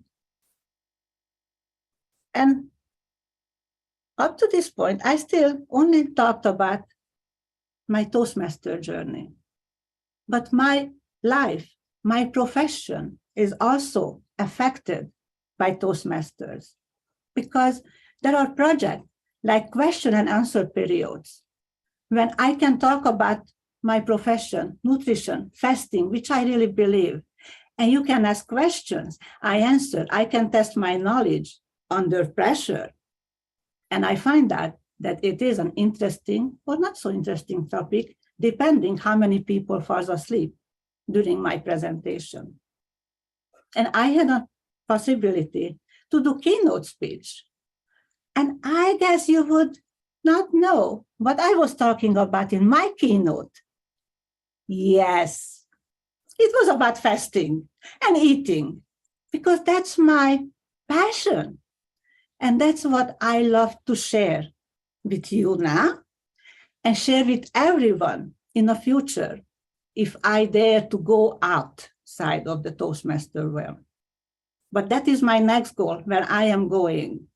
My third, that to be a TEDx speaker on my 60th birthday. I still have time, a year and 2 months. I'm working on it. But by sharing my plan, as we heard earlier from Mrinal, that can help us go forward. So all in all, in my reflection, strategic relationship pathway helped me to improve my personal, professional, and Toastmaster life. Maybe you should try it too. Back to you, Madam Toastmaster.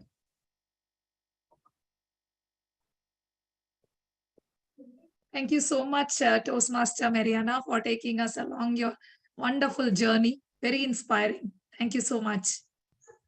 So now coming back to the adaptive leadership and the crisis response. What we do in this crisis response will have repercussions, and it may be for years and maybe for decades to come. And these 5 principles, which I just shared with all of you, of adaptive leadership are not just vital to guide our immediate responses, but they will also be vital for shaping longer-term recovery and resilience plans too. So our collective future may be uncertain, but this uncertainty is at the very heart of human creativity. So with that beautiful thought, let me invite our 5th speaker, Toastmaster Dinesh Sharma, and his evaluator, Toastmaster Mary Lou. Please read out his speech objectives for all of us. Toastmaster Mary. Thank you, Madam Toastmaster. Dinesh is working on his Dynamic Leadership Level 3, Project 4, Connect with Storytelling. This requires him to practice using a story within a speech or give a speech that is a story. Dinesh's title is Standing Up for a Cause, and his cause is Supporting International Student Community. His time is 5 to 7 minutes. Thank you so much, Toastmaster Mary. So Dinesh has been a member of Toastmasters since 2019. He's the founding member of Leadership Speak Club, a member of Advanced Leadership Club in District 60, and an area director for District 123. He's also the founder of Brilliant Minds Group, a non-profit organization supporting newcomers and international student community of Canada. Ladies and gentlemen, please welcome Dinesh Sharma, Standing Up for a Cause. Standing Up for a Cause, Dinesh Sharma. Over to you.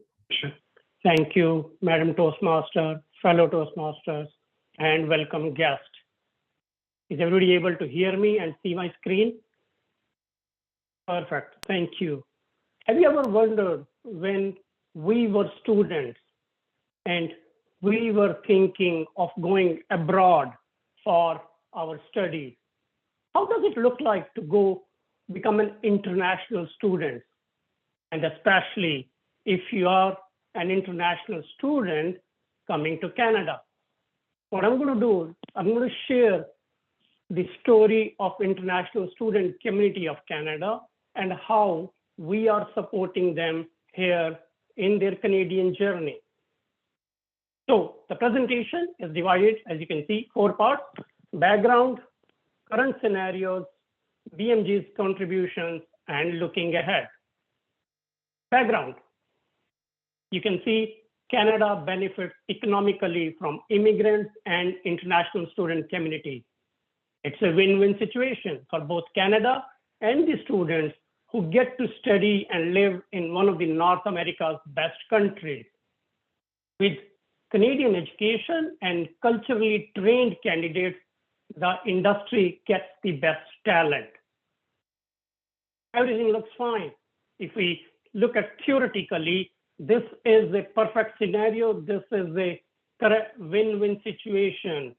But you know, they say all that glitter is not gold. So what's the current scenario? The current scenario is the system for bringing these prospective students to Canada to study is broken. Many individuals and organizations have a vested interest in manipulating the system.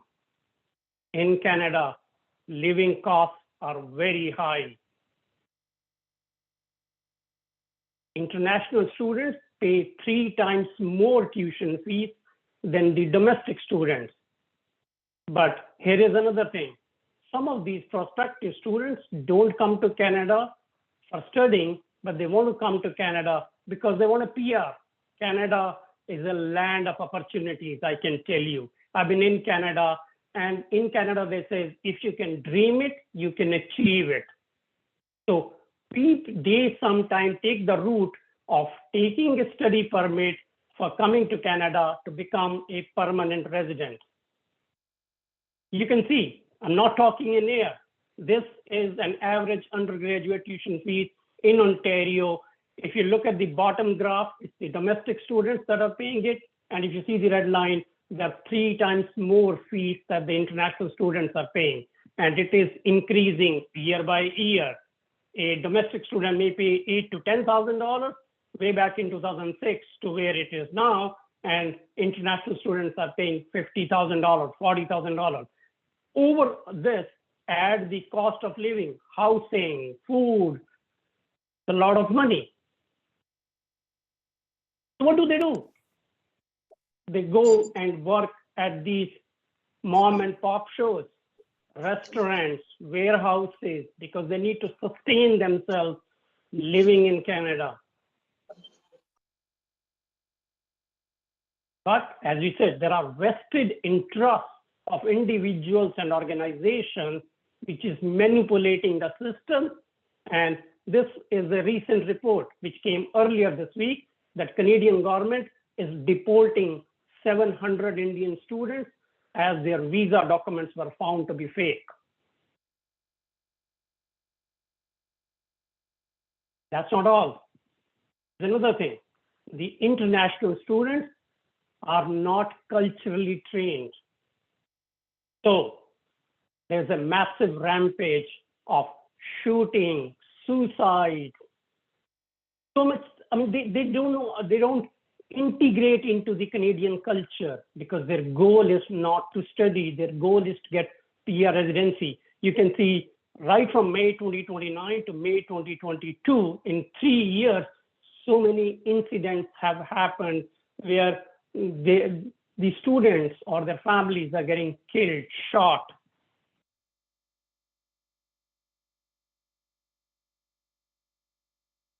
There's this one. So an organization called Fifth Estate, they ran a full undercover investigation to see how the system is working. As I said, support the international student community because these vested individuals and organizations are selling lies to the people, the students back in India or other countries. India is majority of these international students are coming in. What's BMG's contribution? We are educating at grassroots level about the importance of good education for international students. We are collaborating with academic institutions to provide students with the tools they need to succeed in Canada. We are organizing independent programs to assist both the immigrants and international student communities in achieving their goals. That's a picture. We just did it, a 5-module program with one of the very respected college in Canada called Sheridan College. So Sheridan College and we collaborated to did this 5-module program to support international student community reach their career goals in Canada. That's not all. We are doing it on an individual basis. So you see the guy, Amir Ramla, share the success stories of international students and say, if they can do it, you can do it also. We run the training programs, bridging programs to help them integrate into the Canadian society. But we don't do it alone. Like Muhammad Asif said, we need to collaborate. So we built a team of individuals, successful immigrants, those who came to Canada, built a career, but we can't do it alone. So we are now building partnerships, collaborations to support the international student community. Despite all these challenges, there is a hope for the future as Ontario colleges are now moving to protect Canada's international students. This only happened yesterday. This is you can Google it up. You will get all these information right on the internet. Okay. That's all from me. Thank you very much for listening. Back to you, Madam Toastmaster. Thank you so much, Toastmaster Dinesh, for such an informative and insightful speech. It's very inspiring. Thank you so much. So now we are not having a break today. We'll directly move on to the general evaluation session. So let me invite the general evaluator for today's meeting, Brent Pattison. Brent is the inaugural and immediate past president of Leadership Speak and a member of Toastmasters since 2019. He's a business coach and consultant from Ontario, Canada. He has led teams as large as 4,000 employees across the globe and now focusing his time on independent consulting for a variety of projects and spending time with his family. So ladies and gentlemen, please put your hands together for the general evaluator of the day, Brent Pattison. Over to you. Thanks, Aswathy. We are running probably a little bit behind schedule, so we're going to jump right into the evaluations, and I'll do my best to also keep my evaluation brief. Without further ado, I'd like to actually call on our first evaluator, who's going to be evaluating our Leadership Speak speech that was given by Mrinal. Please welcome Mohammed Azimuddin. Mohammed? Thank you, General Evaluator. This is my opportunity to evaluate such a wonderful speech, and it was a leadership speech, but I have my own understanding of this evaluation. So wonderful speech by Mrinal, Kanti, Ghosh. You have in fact mesmerized the audience with your excellent presentation skills, inspired me with your speech off and on. And in the 15 minutes of several times, I was in and out of the speech, just like your internet connection. Sometimes my understanding become blurred on this subject. As an evaluator, I like to dig down deeper into your speech to find out 80-20, the positive aspects of your speech. That is my duty. But first, I will tell you how you organized your speech. You first defined the dream, then highlighted that everyone should have a dream, and then you provided the means to chase the dreams, like self-management and focusing on the positive. And then you invited the audience to jump into your speech with a question. And you also referred to some personalities like sports, from sports, politics, and business. And then you started the story of Jack Ma. So here I was expecting that you will tell a personal story and tell how a person even encounters conflicts and difficulties and adversities, but yet adapt to chase his dreams. So these was the things I was expecting in your speech. But later on, I started feeling that Toastmaster of the Day, Aswathy Rajan, she has awarded you a subcontract for presentation of adaptive leadership, and that you are not ready to leave any stone unturned in playing a full-scale presentation of adaptive leadership. 4 A's, principles of adaptive leadership, that was in your speech. So my dream remained a dream. So however, I want to see your speech in a broader sense, that you presented first leadership speech on adaptive leadership was quite meaningful and reflected your presentation skills. Wonderful, that part really you played well. So at the end, the message was stay hungered and stay foolish. Believe me, I am staying still foolish. So regarding the internet, I will not say anything because this happens and it happens to me as well. So coming to the suggestion, I would suggest that you should use the power of 3. Give only 3 A's or 3 principles of the subject you have chosen, and then take any one of them and explain how a person can adopt in his life and achieve success. And then, congratulations, you did well. You presented your speaking skills today, and I am mesmerized. You are a good presenter. Over to General Evaluator. Thanks, Mohammed. Moving right along, if I could please welcome Lokesh Verma, who's going to be providing his evaluation of Kenneth's speech. Lokesh? Thank you. Thank you, DTM Brent. Good morning, good evening, and good afternoon to fellow Toastmasters. And special good morning to Toastmaster Kenneth. Toastmaster Kenneth, I want to keep my evaluation with a very specific objective of your speech objective, which was body language and vocal variety. To start with, what are the areas where you have really excelled? I really like 3 things from your speech. And the best part, which, has grabbed my attention was title of your speech. Wear many hats, now or never. Very interesting. That gave me a thought, what you are going to talk about. And your speech was throughout very interesting. Second thing, you was visible, perfectly prepared. And that was visible. You have made a lot of practice for delivering this speech. And that is something make this speech to the next level. So kudos to that for preparedness. You was looking very, very comfortable while delivering speech. Third thing, which is the best part of speech I have observed, is the eye contact, which you are making throughout the speech from the beginning to the middle to the end.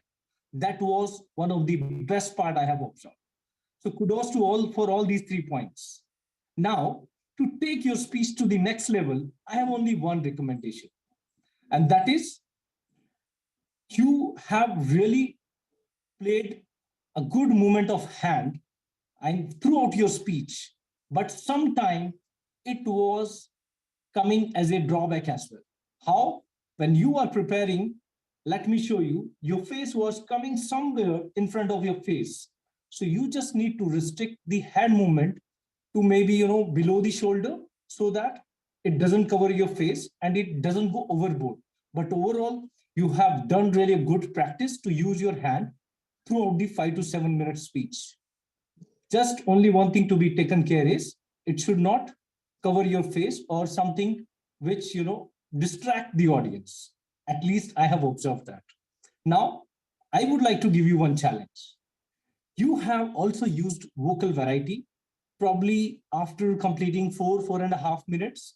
The moment you said, to cut the big story short, you have lowered down your voice. Probably that was the only point where I saw you mentioning using the voice modulation. You have lowered down your pitch.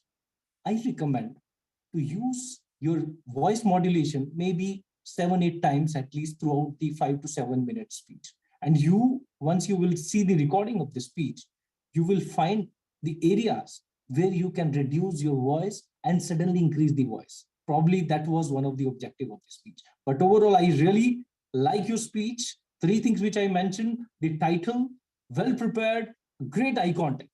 Only one recommendation is restrict the hand movement with the objective of this, wherever you feel the appropriateness, and you can use the recording and all. Otherwise, I really love to see you or maybe hear much more speeches from you. Thank you very much, and back to you, DTM Brent. Well done, Lokesh. Very nice. Next up, I'd like to invite Rozy Rana to provide her evaluation of Angela Brown's speech. Rozy? Thank you, Mr. General Evaluator. Angela, thank you very much for sharing more of yourself, telling us who you are, the multiple roles that you carry out in your life, and the multiple characteristic attributes that you possess. I loved your stage presence, powerful. You commanded the whole stage and you had beautiful blue colors, was solid and portrayed your confidence. You were easy to follow as you shared all the details of, your attributes, really. You are, and I know you are, an aspiring keynote speaker. And one thing I would really, really recommend is, in many ways, as you moved through your speech, you told us you're a mother, a teacher, an author. You told us you're resilient. You told us how much you care for people and the like. I would have liked you to share personal experiences, certain defining moments that made you the person you are, and then let us deduce, so let us hear from there how you are resilient or how you care for others, or what, or those who draw out your roles, be it a teacher or mother. You did that slightly during the Toastmaster role, but throughout, in many ways, you were largely telling us what you are. And we would really like to feel you and know you. I think by doing this and by telling your stories, narrating your personal experience, what could also come out is that would bring out, as you would relieve them, that would enable you to bring out more emotion. Because another goal that you shared with me that you have is vocal variety. It's very hard to change your tone if there is no emotion and all you're saying is, this is how I am resilient, I am caring, another thing about me is this. However, when you tell a story and share an experience and something that happened, you will have the opportunity to have the highs and the lows, and you'll have the opportunity to have that exciting tone that you want. So I strongly, strongly challenge you to keep trying to build stories that will tell the audience more about yourself. We will be able to know, if it's resilience, tell us a story of a struggle. If it's about how you care, bring the mother and the nurturing part of you, and we'll be able to tell that. Because all in all, you have such clarity, you project so much confidence. So telling stories will make you a powerful speaker and take you from strength to strength. I wish you great success as you take on my challenge. Back to you, Mr. General Evaluator. Thank you, Rosie. Excellent. Thank you. All right. Next up, Ashwini Arandikar. I know I messed that up, Ashwini. My apologies. Providing her evaluation of Raam's speech. Ashwini. Thank you. Thanks, DTM Brent for the introduction. DTM Raam has actually taken us through a journey of his life, of his stage in his life when he was young and trying to find out ways and means of getting more and more of vitamin D. But the best part about the entire speech, what I heard, 18 to 22-minute speech in which he was trying to deliver a keynote style speech with humor and a very strong message at the end.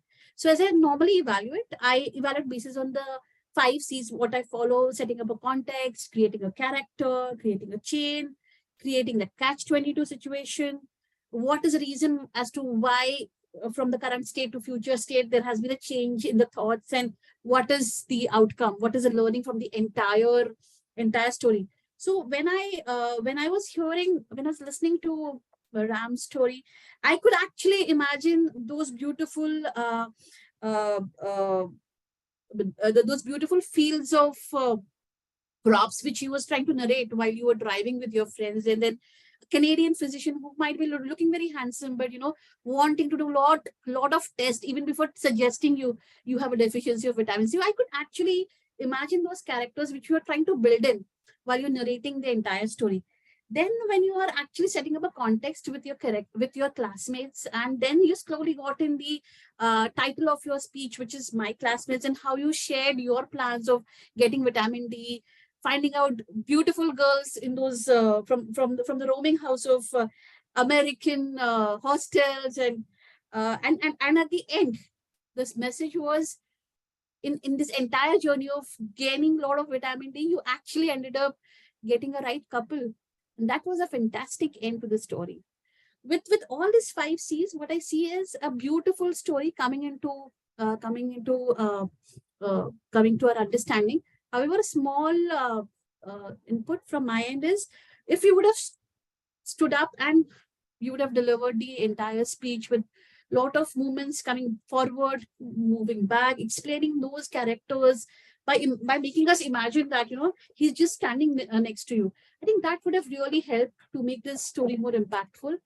However, from an entire story's perspective, I think there was very good transitioning which happened, and there were very less filler words which I could I could, pull out. So all in all, a great humorous story in preparation, but I think one more time you can take this. I think that would be really helpful. Thank you. Thank you, Ashwini. All right. Next up, we have Kajjora Akpanachi, who's going to be evaluating Marianna Burka's speech. I don't know how bad or good I did there, Kajjora, but that wasn't so bad, actually. That wasn't okay. so bad. Well done. Good evening, everyone. I'm back to give my evaluation on Toastmaster Marianna's speech. Toastmaster Marianna, I was enthralled by your speech from the very beginning till the very end.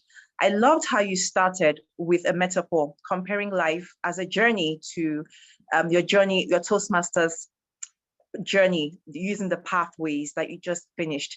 And I thought that was brilliantly done. That prepared us for what was about to come for the rest of the speech. I loved how you organized your speech. I love the fact that you went through each level of the pathways and you gave us a glimpse of who you were before the pathways and how you transformed to the very end of the pathway. I love that particularly because of the fact that there may be guests in the house or leaders in the house or guests in the house who are yet to take the pathways. And it gives a picture of what is to come if you imbibe in the objectives of each project you take on. It testifies to what Toastmasters does to us as individuals if we allow it to. I also liked how you were able to connect with the audience by using your personality, introducing us to yourself, telling us about yourself, and showing us how this pathway changed you and transformed you. I really loved that. And then, of course, you gave us a picture of your plans to achieve your DTM status. And you shared with us your goals to becoming a TEDx speaker. I loved how you used visuals for that. It gave us a very clear picture of the fact that you are a strategic person and you are committed to your goals. And it demonstrates true leadership when you're able to have a goal and not just having it, but actually writing it down and having a good plan towards it. All in all, I think you fulfilled your speech objectives. My only recommendation is I would have loved to hear a particular story or an instance of how you were able to connect with someone. The pathway is about strategic relationships. I want to know what relationship were you able to forge during this journey, or what method, or using your style as an introvert, what did you do differently to actually form a strategic relationship with somebody? It could be somebody already in your life or somebody outside. So I would have loved to just see how that's played out. All in all, that was a great speech. I loved it. It was very inspiring for me. And you showed how Toastmasters can affect and transform someone on a personal level, a professional level, and as a Toastmaster. Thank you so much. Back to you, Brent. Thank you. That was excellent. And lastly, if I could have Mary Lou Ahsan present her evaluation of Dinesh's speech. Mary Lou? Thank you, Mr. General Evaluator. Dinesh, it was a pleasure listening to you today, telling your story about the challenges of international students coming to Canada, the challenges they face and the failures of the system to actually support them in achieving the benefits that could be achieved by the program. This obviously was a very personal initiative by yourself, as I saw by your pictures engaged in the project in itself. The one thing that I would say to you that detracted a little bit from the presentation was the screen was cut off with your PowerPoint. So all of it did not come across. And also the content of your PowerPoint was a little bit overwhelming in that you were actually appeared to be reading from your PowerPoint as opposed to actually telling a story. Where I thought that you could be better at this and give your message a bigger oomph was actually just to take either one instance and walk us through the entire thing. So in other words, a student takes on coming to Canada. What does it entail? What are the benefits that they're looking for? What kind of support are they looking for? Did they succeed? How can they succeed? How can the system help them to succeed? We heard a lot about what is a problem, but we didn't hear how it could actually be better. I know that you were giving these presentations and everything else, but I didn't hear a success story. I heard a lot of failures, but I didn't hear a success story. And I think that's where your organization is looking to succeed, is to make the students successful when they come to Canada. So you needed to just demonstrate that when you were speaking to us. So that would be my feedback to you. Thank you very much, Mr. General Evaluator. Thank you, Mary Lou. All right. Thank you very much for our evaluators for keeping the evaluations very succinct and on point. We've been able to actually catch up some of the time that we were behind on our agenda. So I very much appreciate that, and a job well done by all of our evaluators. I don't recall, but I don't remember seeing the poll for best speaker pop up. Yes, we are yet to share the voting polls. Okay, can we launch the best speaker poll, and then once we finish that, we can launch the best evaluator poll? Yeah, sure. Thank you. In the meantime, just in the interest of time, Leah, I know you've done a wonderful job, and maybe with an assist here or two from Brahm as timer today, in order to maybe just again keep us on track a little bit here. If you could share the timing of the speeches as well as the evaluators in the group chat, it may help, as opposed to providing a listing of all of our times. If you could just share it in the chat, and then we can keep the meeting moving forward. If we can get that poll launched for best speaker, please.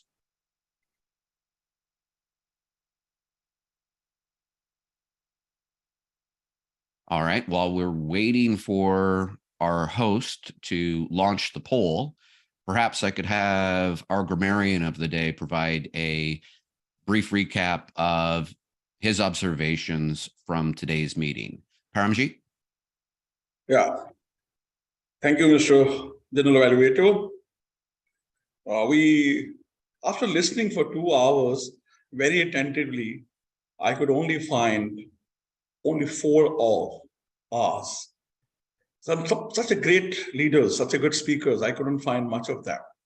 And the Supple, the word of the day, was spoken 2 times by Toastmaster Mrinal as well as Toastmaster Angela Brown. And there are wonderful words, great words used by different people, different Toastmasters.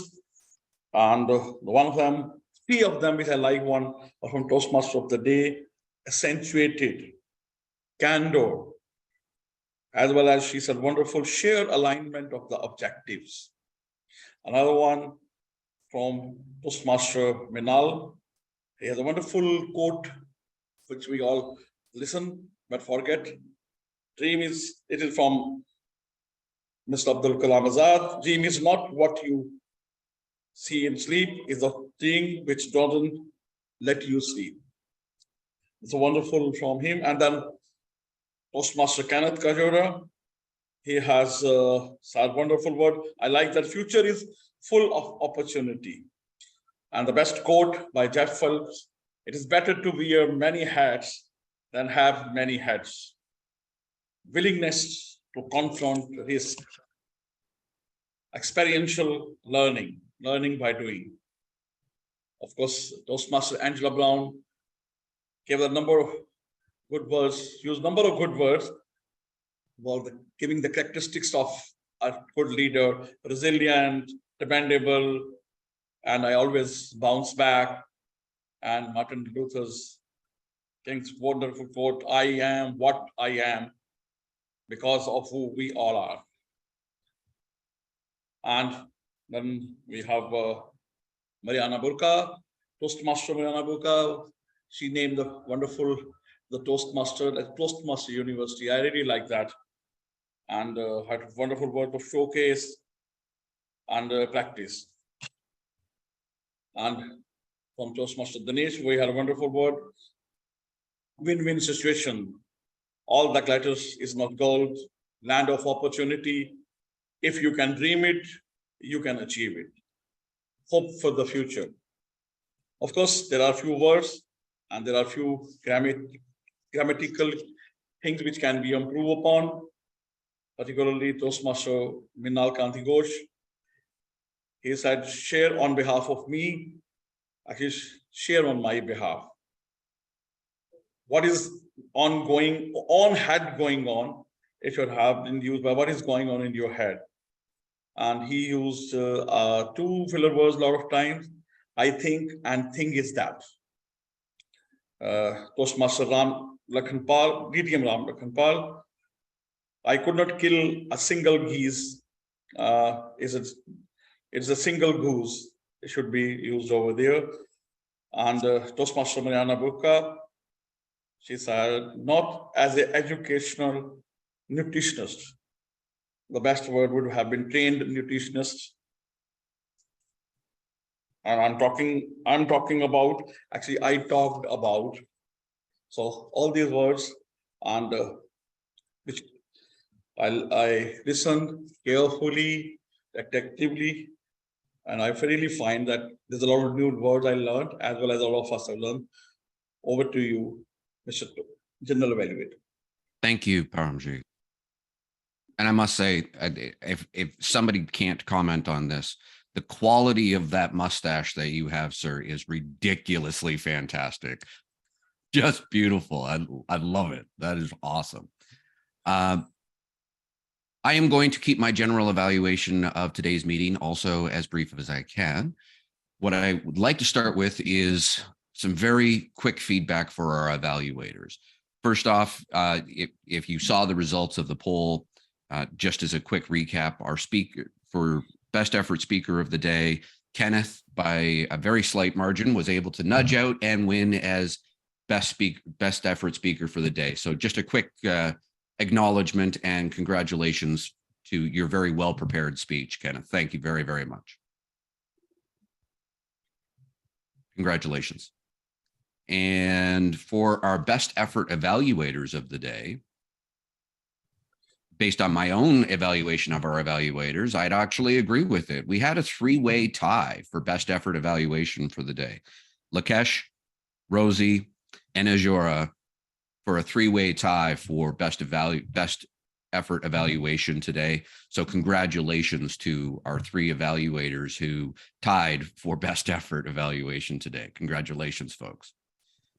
With respect to our evaluators today, I thought we had some really good examples of some stellar evaluations.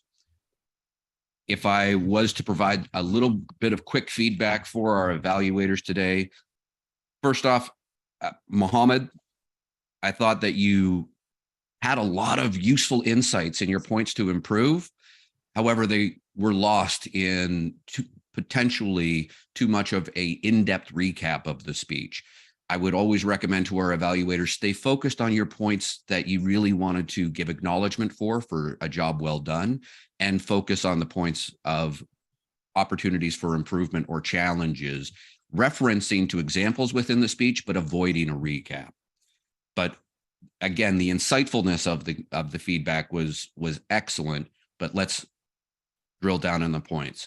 To that point, Lokesh, I thought you did a really good job of point 1, 2, 3 that you loved about the speech, a clear point for improvement and a clear challenge. And then you also provided in your evaluation a recap of those 3 things that you liked with the specific examples that you utilized. And it was really well done. The one thing I would recommend, I know you were joining on your mobile phone. I would suggest switching to landscape versus portrait in Zoom. Zoom likes to play with landscape mode more than portrait. It just helps with your presentation on screen because you did such an exceptional job.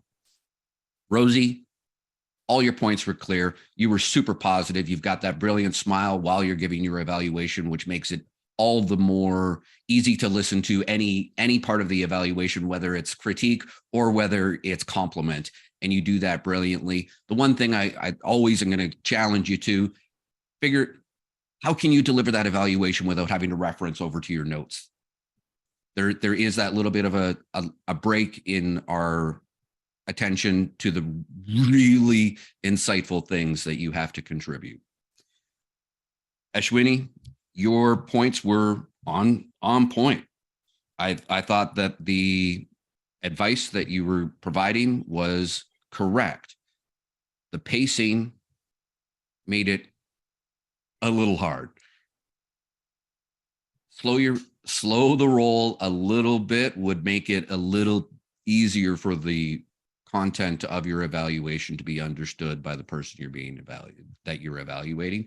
It will definitely benefit your evaluations to slow that pace. And I know I'm moving fast because I know we're a bit behind schedule. But again, very insightful points. Kajjora, that was one of the most positive, uplifting evaluations I think I've had the pleasure of hearing. You did an exceptional job. It was really well done. The one thing that I would recommend, however, is your own use of eye contact. I know you're thinking because you're not using notes and you're really drawing upon how you paid attention to Marianna's speech, but we lost your eye contact with the camera as a result. A lot of looking up versus looking at the camera. And you really want to make sure, treat that camera lens as the person who you're delivering the evaluation to. And then lastly, Mary Lou, your insightfulness and how on point you are with every evaluation I've ever heard you deliver, again, was identified here. The one aspect that I would encourage you to, though, is attempt to avoid being overly directive in the evaluation.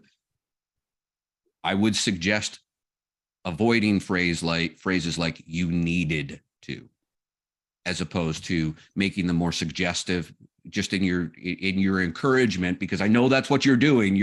You absolutely want to help that person improve the quality of their speech, but I would always recommend to evaluators to avoid language that is completely directive in your feedback for the people that you're evaluating. That said, our evaluators in this group are pros. You provided insightful feedback, and in all respects are focused on accomplishing the goal of an evaluation, which is ultimately to motivate that person to want to speak again. And you all did a very good job in that regard.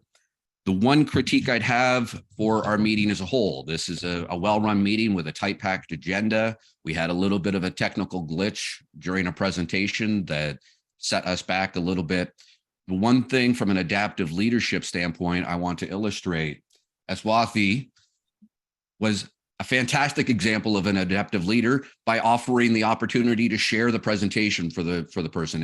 Aswathy, you did a brilliant job stepping up and demonstrating your role as the leader of the meeting to facilitate moving it along in that regard. You did it really, really well. My one recommendation to be more adaptive while running a meeting is look for opportunities to get the meeting back on track with the agenda.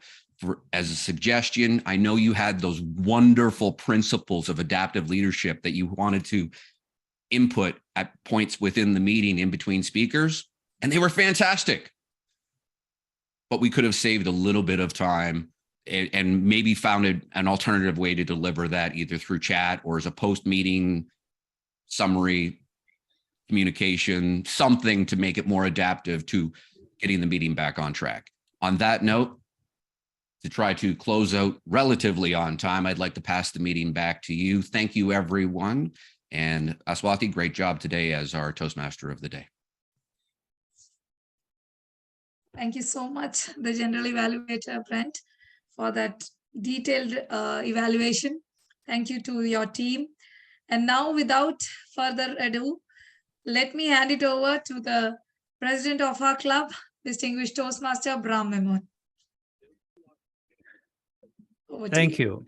the cliched statement, without further ado, I will use it again. Without further ado, this meeting is adjourned. Thank you very much.